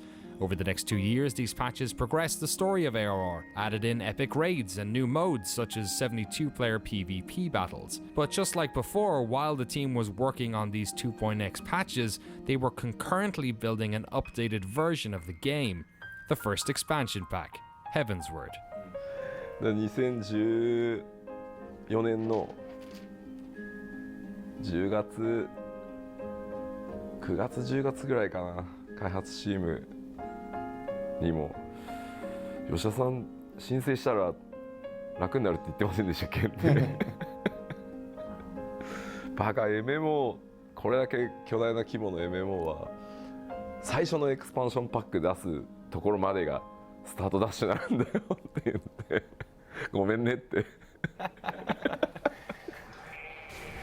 Well, I mean, it was what was in our minds was, not having another letdown. Don't take for granted that the rebuild was a success. We can't just expect our users to say, "Oh, they're going to release expansion, so we can do whatever we want, and doesn't matter. They'll buy it. Ha ha ha." There was none of that sense. One good thing that came out of the failed launch is that it's instilled into, the developers, all of the developers' minds that we have to always strive to be better. We can't, let our guard down. It's in everyone's mind, and it's always lurking back there. And we don't want to repeat that. And because of that, everyone is like always on the top of their game. Is that still there even now? Because it's been 3.5 years. Well, I mean, yeah, the old guard, yes, we all have that. We all have that. But it's not all the old guard anymore. People have moved off onto other projects. Some people have left the company to go freelance, explore new opportunities. A lot of new people have come in. And so a lot of people, don't remember, what happened in 1.0 because they weren't summer there. Children. That's right, exactly. And us old timers can tell them, well, back in my day, we did, and they'll be like, yeah, okay, whatever.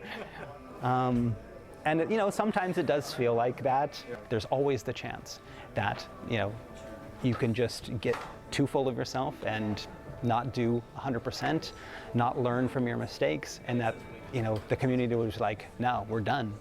And we were lucky to be given a second chance.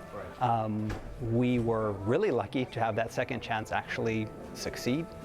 I don't know, third time, I don't know if I want to press my luck any further. It's not a good, fun situation to be in.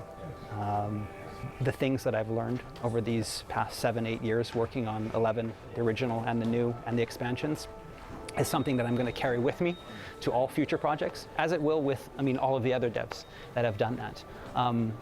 A piece of that Final Fantasy XIV 1.0, a piece of that, ARR and the expansions will be with all of them, and hopefully they'll be able to use that in all their future projects.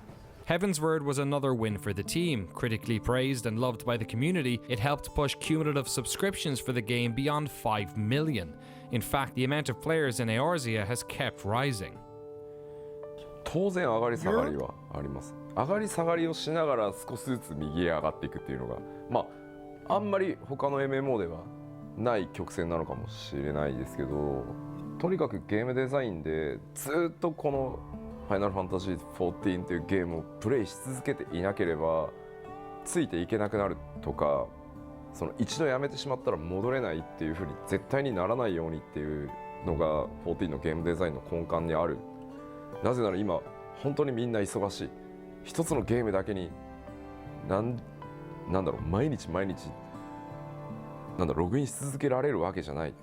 それはもともと MMO が大好きな僕ですらそうなので、そう考えた時に遊びたい時に遊んで、メジャーアップデートが来たら一気に遊んで、少し落ち着いて他のゲームを遊んだり、家族サービスをしたりで、またメジャーが来たらそれでいいと思ってるし、これからの MMO はそうじゃないと多分やっていけない。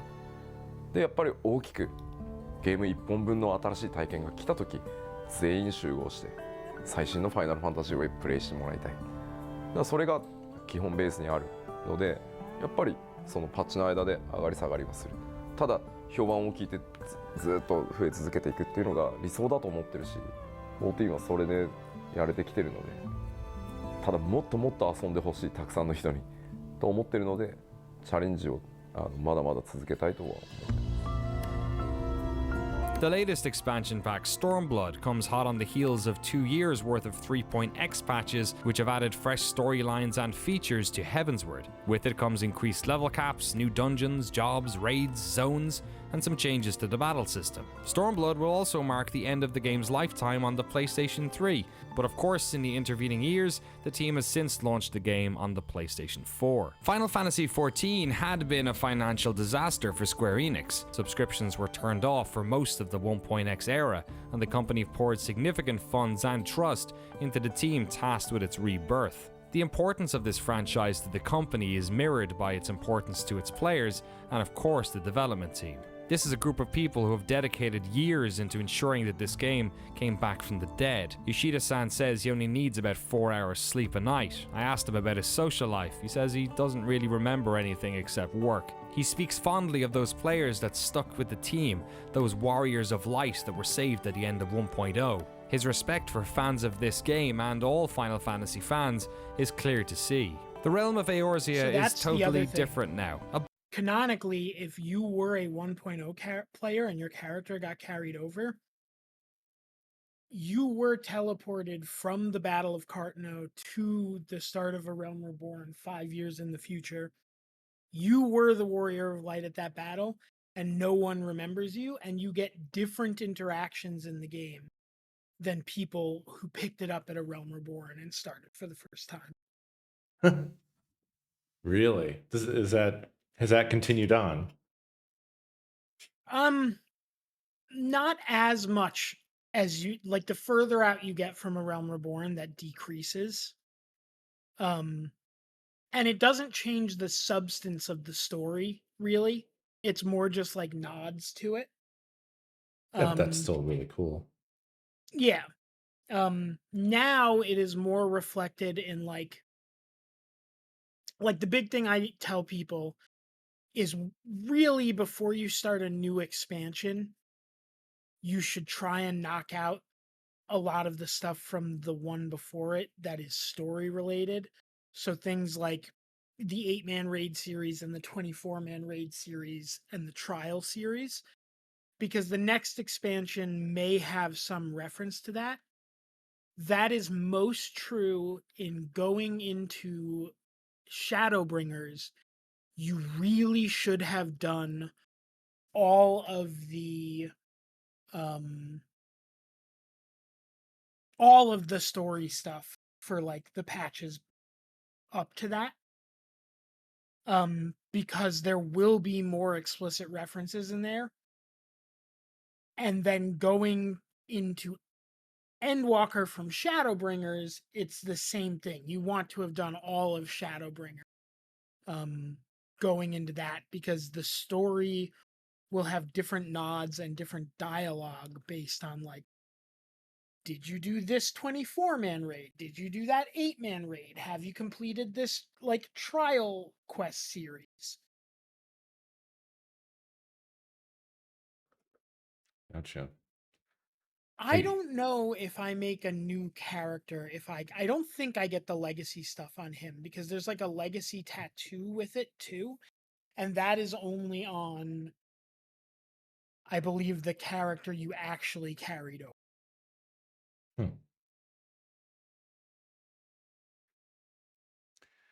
Yeah, I almost wish that the game had like a story progress bar that you could take a look at, or like a story map in a way, so you see where you are on the whole thing. The fan wiki really is the best way to do that. Yeah. There's like a list of quests for expansion, and you can just scroll down through the quest names and sort of see where you're at. But honestly, the best way to do it without spoilers is to have a friend like me where you can go, Dave, this is the main quest I'm on. Where am I at? And I can say, you are X quests away from patch 2.4. You're X quests away from starting, Heavensward. Yeah. Oh, by the way, you asked me and I didn't answer. I did move my guy to Crystal. Okay. I like Listen, I've learned long ago not to push you on this, even though I really think you should play all of the story because you'll love it. If you wanted to do just like one night a week, me and you work through the story stuff together, I would absolutely sign up for that. Okay. And like, you know, that can solely focus on, because so the thing about streaming an MMO is that Yeah. there's busy work between story, and like those nights could like wholly focus on story, and then like let's say you like decided one night where, you know, going through story you're like 5 levels ahead of the story on the class you've been playing, and you go, hey, I don't want to waste experience on this, so I kind of want to try running the story for a bit as X class. Like, I'd help you with that leveling on a different night off stream if you wanted to do it that way too, you know? Right. Yeah. I appreciate that. So what I'm saying is pick a night. Yeah. Okay. I will think about that and let you know. I would say probably Monday or Friday. Friday might be easier most nights, but when there's a Magic pre-release, the answer would be no. That's probably fine then. Friday It sounds is fine. it is the night I'm least likely to work late. Right. Going into the, I mean, same. Yeah, Friday is probably a good choice. And like Bustling. if you wanted to do your normal 9 start, that works. If you wanted to start earlier to get more time in, like I could, Friday nights would not be an issue for me to start early and go. All right, cool. Good to know. Vibrant place full of stories, quests, and adventurers. A world expanded upon even more with the release of Stormblood. But the old world, the story of 1.0, the fall of Dalamud, and the people who survived the cataclysm will always live on. Those who were there, be them player or developer, will forever be bound together by that experience. Instead of a lot of games will create, these myths for their games, we have a myth that actually happened, but because it happened so long ago and only a few people saw it, most of the new players now, they look at back and it's like, did it really happen? What is this battle with the White Raven and Riven Road? And it was just this grand battle, This all different levels. actually and this, happens in game. Dimension. Yeah. I have a title in game that you could only get in 1.0. Essentially for all 3 regions, Thanalan, the Shroud, and Lenosha. If you did, I think it was 20 like leave quests at each camp in the area, you would unlock a title that was the Sword of blank, like the Sword of Thanalan, the Sword of the Shroud, the Sword of Lenosha. Mhm. And if you did all 3, you got the title the Sword of Eorzea. Oh, They wow. put that stuff in at the end of the summer, right before I was starting law school. So Oh. I got Lenosha and Thanalan, but never completed the Shroud. So I don't have the final one, but the title I have used since 2.0 came out, which is the like thing it displays either right above or right under your name, has been the Sword of Lenosha. And every once in a while, you get someone who will like whisper you and be like, that title's so cool, how did you get it? And I get to go into the explanation of like, oh, it's a 1.0 thing, and like that almost always leads to more questions about 1.0. Yeah. That's so cool. Riffs, and it sounds like an actual myth, but it's not just a story we made up for this. It's actually happened. And as the game progresses and new players come on, I mean, it's further and further back in history that this really cool thing happened. And so, I mean, that visual works cutscene. I mean, I remember watching it and just like, goosebumps all over. I mean, I'm watching with all of these other, like the directors and producers and the director of the visual works, and we're all sitting there and they're all watching it, and I'm just watching them like I've got like tear in my eyes. Oh, yeah, it's dust. And I mean, it was that powerful because it kind of encompassed not only what the character went through, it was an image of what we as developers had done as well. At the beginning, we're all, let's do this. It's going to be an adventure. We're like that first cutscene where, with the party that goes out and they have their guild leave and they go out and they fight the Morbol, and that's us at the beginning. And then the release hits you and you're down. I mean, then you have that cutscene where it's just like everyone's working together to make something new, and then it fails, but no, it didn't fail, and you're just, and all of the memories of the past years, the good and the bad, kind of all come together, and just so overwhelming.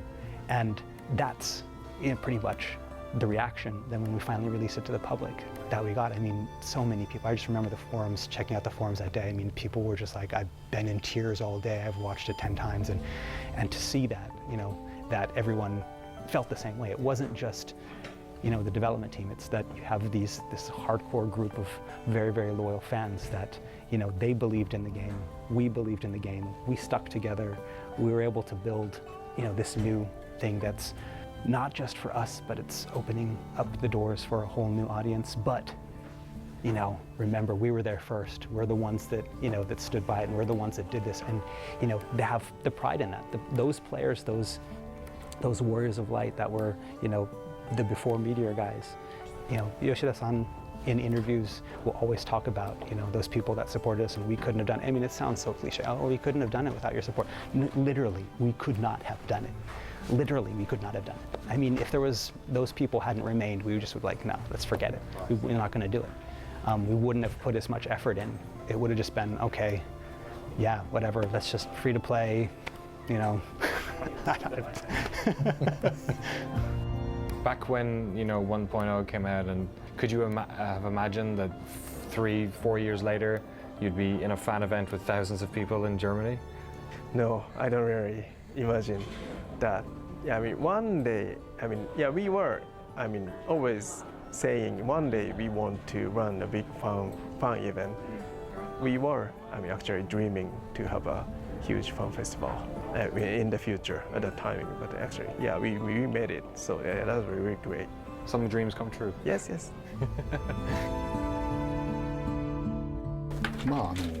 ただ自分スクエア長いんですけれども、あんまり変な言い方ですけど、会社に対して帰属意識というか、なんかそこはあまりなくてですね、やっぱりゲーム作るって誰と一緒に作るかがすごく大切で、そこが一番重要だなと思っているんで、今回のプロジェクトは本当に組んでみたいというスタッフと組んで、すごく大きなことがやれて、すごい楽しかったし楽しいですねって感じではい。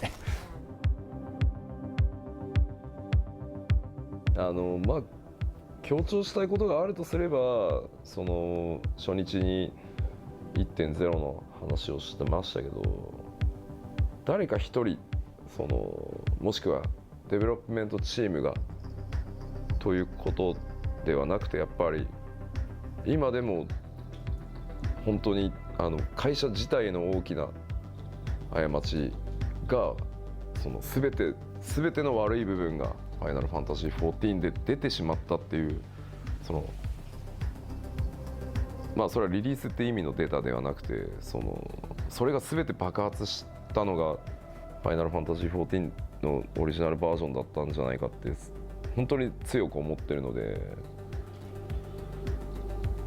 でも今14のリバンプを会社全体としてやって15がリリースできて、スクエニは少しずつ変わってきたと思ってるし、もっと変わらなきゃいけないと思ってる。もしかすると少し安心してる人たちも今いるのかもしれないけど、まだまだ変わらなきゃいけないと思ってるので、なんかそのあたりがうまく伝わってるといいなとは思います。これはスクエアエニックスっていう会社が作るゲームに期待してもらってる人が世界中にたくさんいると思うんですけど、僕もそうだったから、でもまだまだスクエアエニックスってこのレベルじゃないじゃん、もっと上いけるじゃんって思ってくれてるはずなので、そのためにはもっと変わらなきゃいけないし、チャレンジもしなきゃいけないと思ってるので、そういった要素も今回のそのお話でうまく伝わってくれると嬉しい。That was how I felt as well. It's Square is a really interesting company because it was like it's interesting for me because it was sort of like formative, and it felt like a company that's like one of those pillars of the industry. But then, it seemed that way to me. But I realized later, especially like when you go back and you look at the sales numbers of the original games in like the North American region.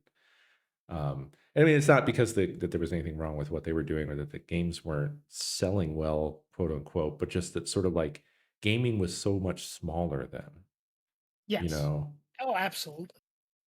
But like exactly what he says, like is that's how I felt like about Square. Like when I played the games, with every game that they did, it felt like it was headed somewhere. And it just always felt like it was headed up, like they were kind of pioneering. A new Square Enix trailer meant I was going to see the cutting edge of what a platform could do. Yeah. Yeah, exactly. Yep.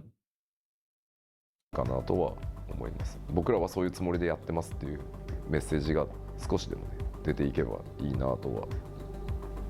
プレイヤーの皆さんと会社が望めばそうなってると思いますし、プレイヤーの皆さんや会社が他のゲームを作れって望んでくれれば他のゲーム作ってるかもしれないですし、両方一緒に同時にやってるかもしれないし、僕は少なくともスクエアエニックスって今会社の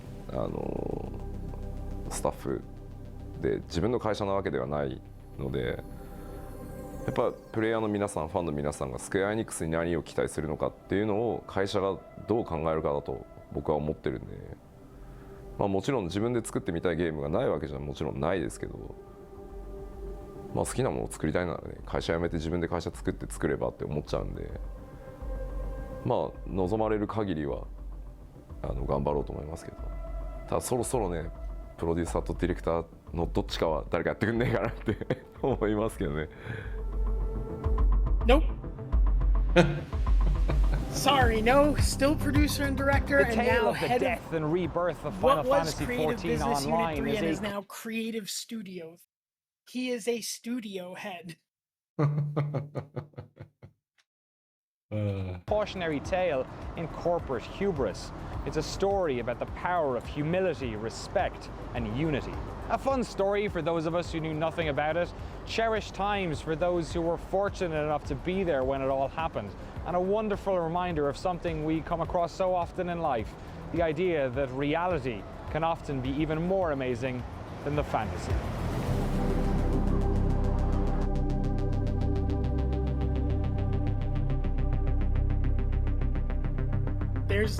I think it's in this one, there's a B-roll in the credit where he found 2 drunk salarymen and they just started dancing. No, I don't think it's in this one. Unless it's at like the very end. No.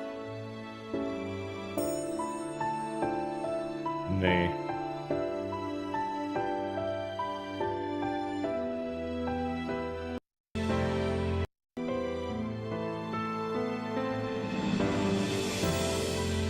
Yeah, it's just a crazy story, and I'm so glad that this was one of like the early documentaries that NoClip took on, because like nowhere else really tells it, and it's crazy that they got this access to the studio to tell it. Yeah. They did a fantastic job.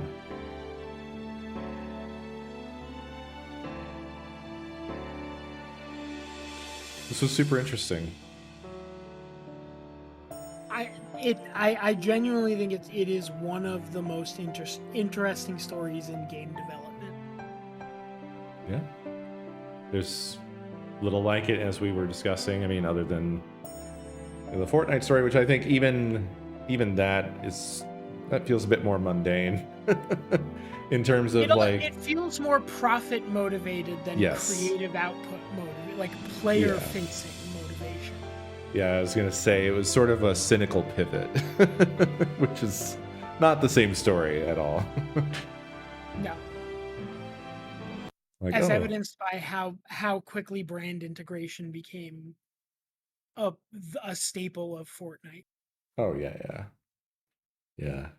Just I it's. say as we prepare for the expansion that is going to have the Evangelion 24-man raid series. I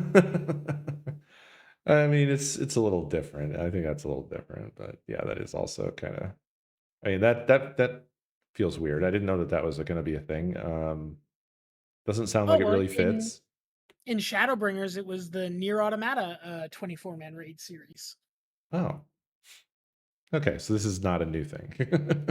No, and they don't do it with every single one. And they do like write unique story scenarios for them when they do that. Oh, Like they brought Yoko Taro on to write the story scenario for the Nier raid and to like collaborate on designing the fights and stuff. And my understanding is they're bringing people from the creative team of Ava on for the next one. got the But then, creative like, team of Ava. but then, well, I say that because I just don't know the name. No, just the concept alone, just the phrase, because of the fact that Evangelion is fucking ancient, so it's certainly not anything to do with that, right? It's just wild to think about, is all.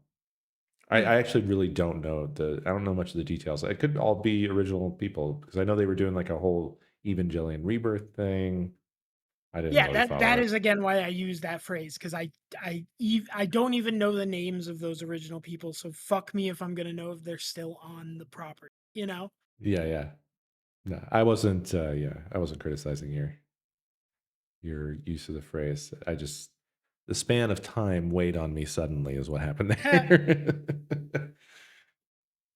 uh, I think I should also, as I go through Final Fantasy 14, when I do, I should probably seek out some of the like content at each step of like the expansions and things like the trailers and whatever else Yes. So before. that is a Yeah. big tradition of people who are playing through the game on Twitch.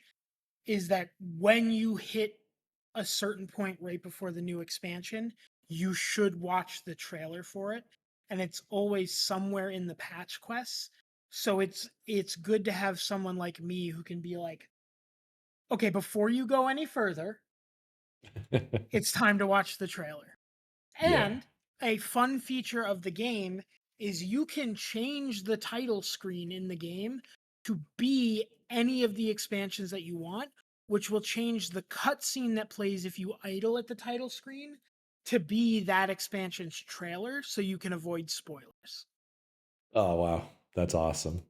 I love that. So what a lot of people will do is like when they hit that point, they log out to the title screen. They change the title screen to the expansion they're about to start, and then they watch the trailer right there in the game. I love it. That rocks. I will do the And same. if the plan is going to be Fridays, I will keep track of that to give you the heads up of it's trailer time, Co. Awesome. I appreciate that, man. And to give you warnings of like, hey, I think we should push through the end and be like, it's 1 a.m. and there's like 3 hours left before the next versus like, no, it's Yeah. 11:45. I think this might be a good time to you're one dungeon away from the end of this expansion. Yeah, I've got I just opened up the launcher real quick and I see it's got opening movie and then A Realm Reborn demo and title, Heaven's Ward demo and title, so on and so on. So that's awesome. I love that.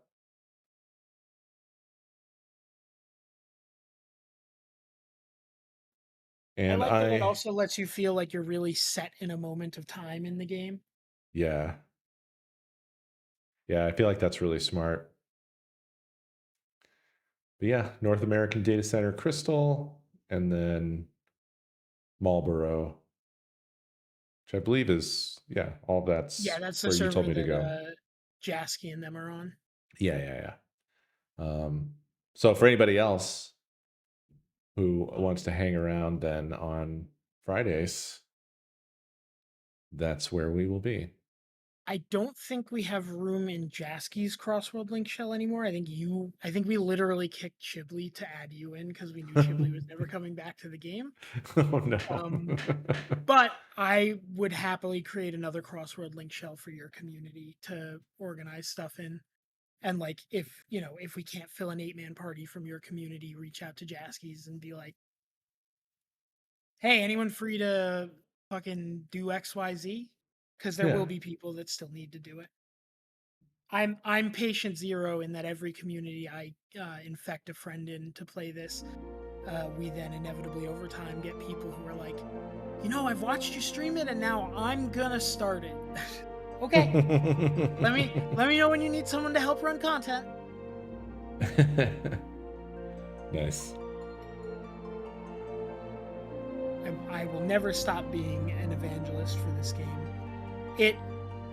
There was a lot of buzz recently that they're talking about doing a streamlined path for the story. There are already story skips in the games, so you could skip right to endgame or right to the current expansion. And on the one hand, as a practical matter, I understand that you need it. There are people that are only looking to play this because it is the big MMO, and all they want is that endgame growth.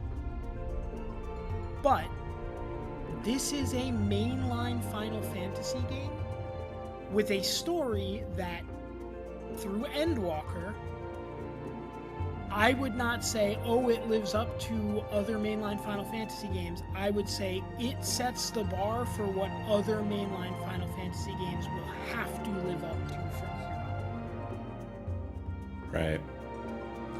Yeah, honestly, I haven't really played any of the modern Final Fantasies.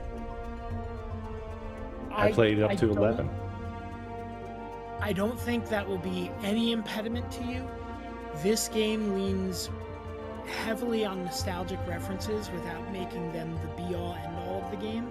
So the era that you have played, you will recognize in this game. Yeah, and I think I have already as well, with what I have played. But I was just sort of remarking on the general case. Because, I feel like I just didn't get into 12. I don't know why. 13 looked off-putting to me. I played all of the 13 game. I didn't particularly like them. 12, I also bounced off of. And I think it was just I didn't want to put in the time to learn this new system. Right. Because it was much less directed than the character building in the prior games. Right. I went back to it. Sorry, go ahead. I was just gonna say I went back to it on the Switch 2 release, or the Switch release rather, and played a good bit of it, but still have never beat. Yeah. The one that I think I find the most off-putting of all is 15. Every time I've tried multiple times to play that game, 15? And I hate the beginning so much that I never get past it. Yeah, the beginning is rough, but I think it gets to being a Final Fantasy game. I hate the characters, and I hate the car, and I just hate it all. That's my problem. I think that as a series, it needs to take swings to stay. Yeah, it can't just what a Final Fantasy continually was. Yeah. And some of those are going to hit for some people and miss for those, other people, and vice versa. Well, some of it I is like 16. You know what describes sometimes though the feeling? It's not that I don't want nostalgia per se. And I think it's really easy to think that, when people, they say that they prefer the older stuff or whatever, but it kind of ties in a little bit to like sort of where there felt like there was an arc where they were headed, you know what I mean? And then I think the best way I can describe it is hearing that there's going to be a Final Fantasy movie and then getting Final Fantasy Spirits with it. If that I think was a miss because like I think it is one thing that I think was an ill-conceived venture. But you know what I mean?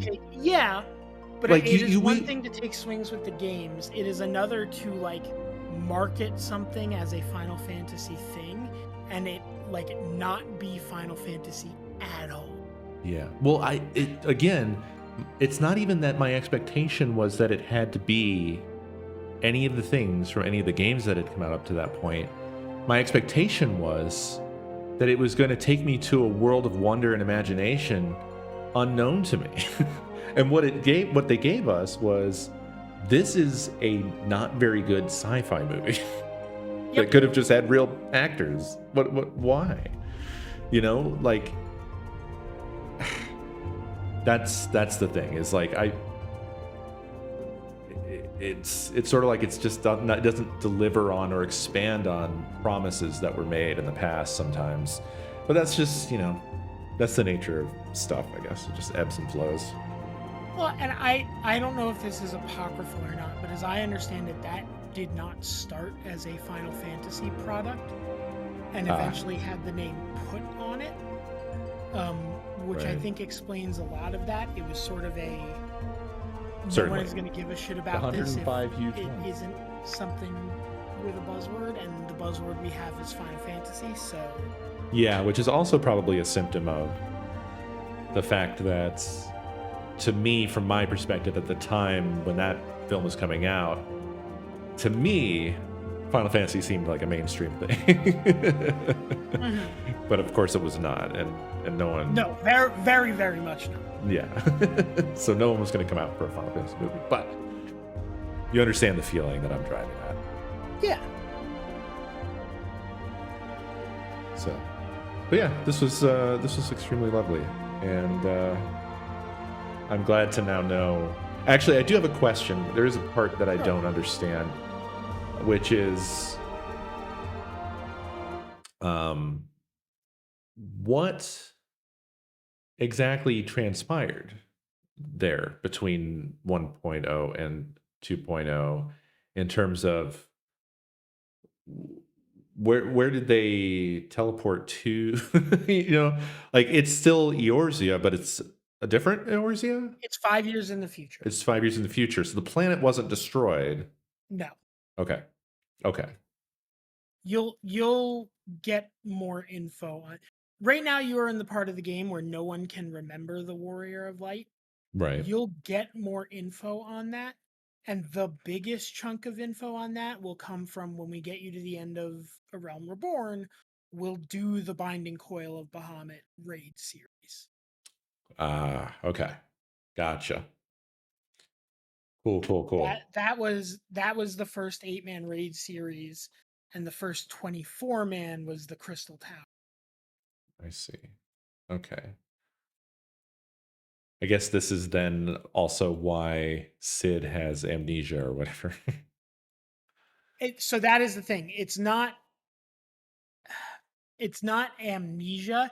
It's that no one in the world can remember who the Warrior of Light was.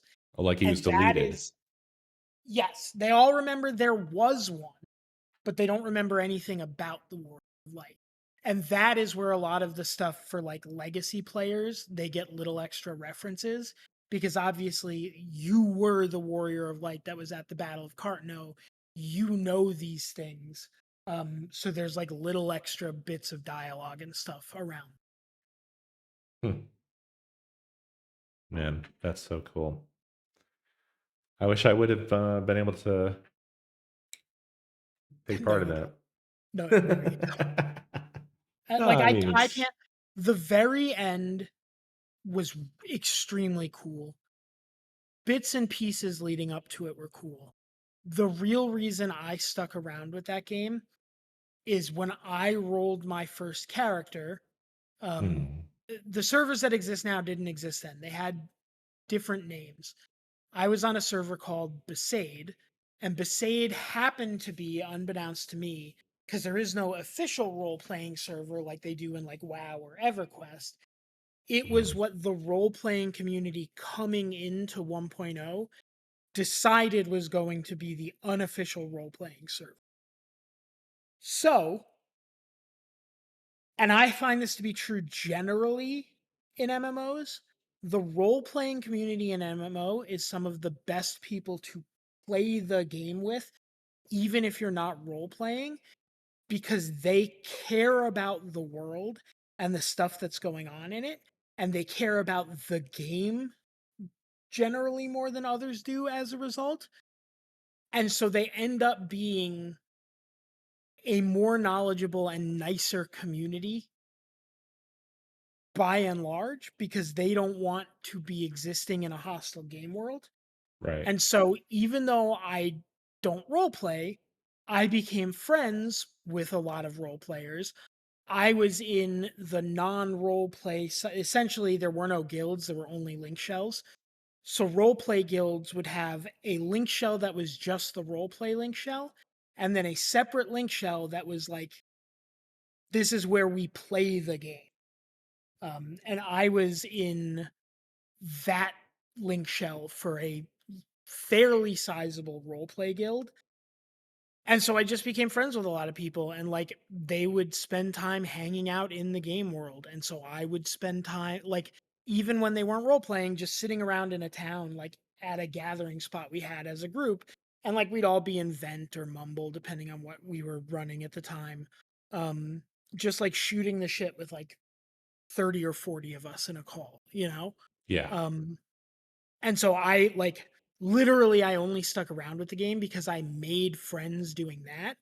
And then when they started to introduce end game content, which wasn't really that substantial, I started running that with people in that group.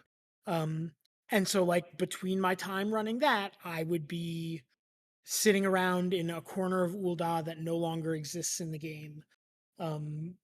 While people were like crafting and shooting the shit and just like hanging out.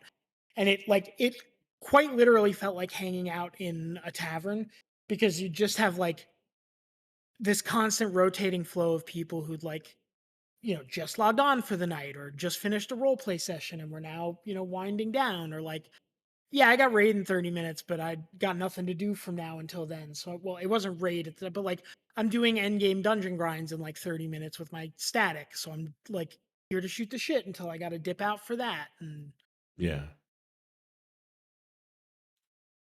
if it wasn't for that, there's no world in which I would have stuck around with it. That's fair. Yeah, I am very down for Friday Final Fantasies. Awesome. Well, it sounds good. Thank you for taking us on this lovely journey, Dave. Yeah, it's my favorite thing to do Hell yeah, man. because it makes it way easier to convince my friends to play the game. It's a good strategy. I often worry that places like your chat or Jasky's chat or Justin's chat think that I am more pushy about the Final Fantasy stuff than I actually am. No, you're good. Because when it comes up in chat, I like to play the role of the like, well, you must play this game. You owe it to me to play this game. When really, like, I don't, and you can tell me if I'm wrong on this, I don't push it on people, but if someone expresses an interest, I am there to facilitate it. No, yeah, I think you're totally fine. And also, you're protected by the fact that you're not the only Final Fantasy 14 person like this. Yes. They all act this way. So, And this at is- some yeah. point, you've got to look at it and go like, if fucking all of them are like this, like maybe there's something to it. Like, Yeah. Exactly. Yes. Final Friday fancy. Sure, whatever. Friedel fan today. Yes. Yeah. Friedel Let fan me today. type that out real quick.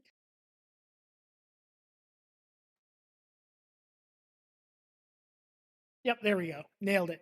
Rolls off the tongue. Perfect. Friedel fan today. All right, man. Well, thank you so much again. It was lovely. Hell yeah, dude. You have a beautiful night. You too. Adios. See you. All right. Well.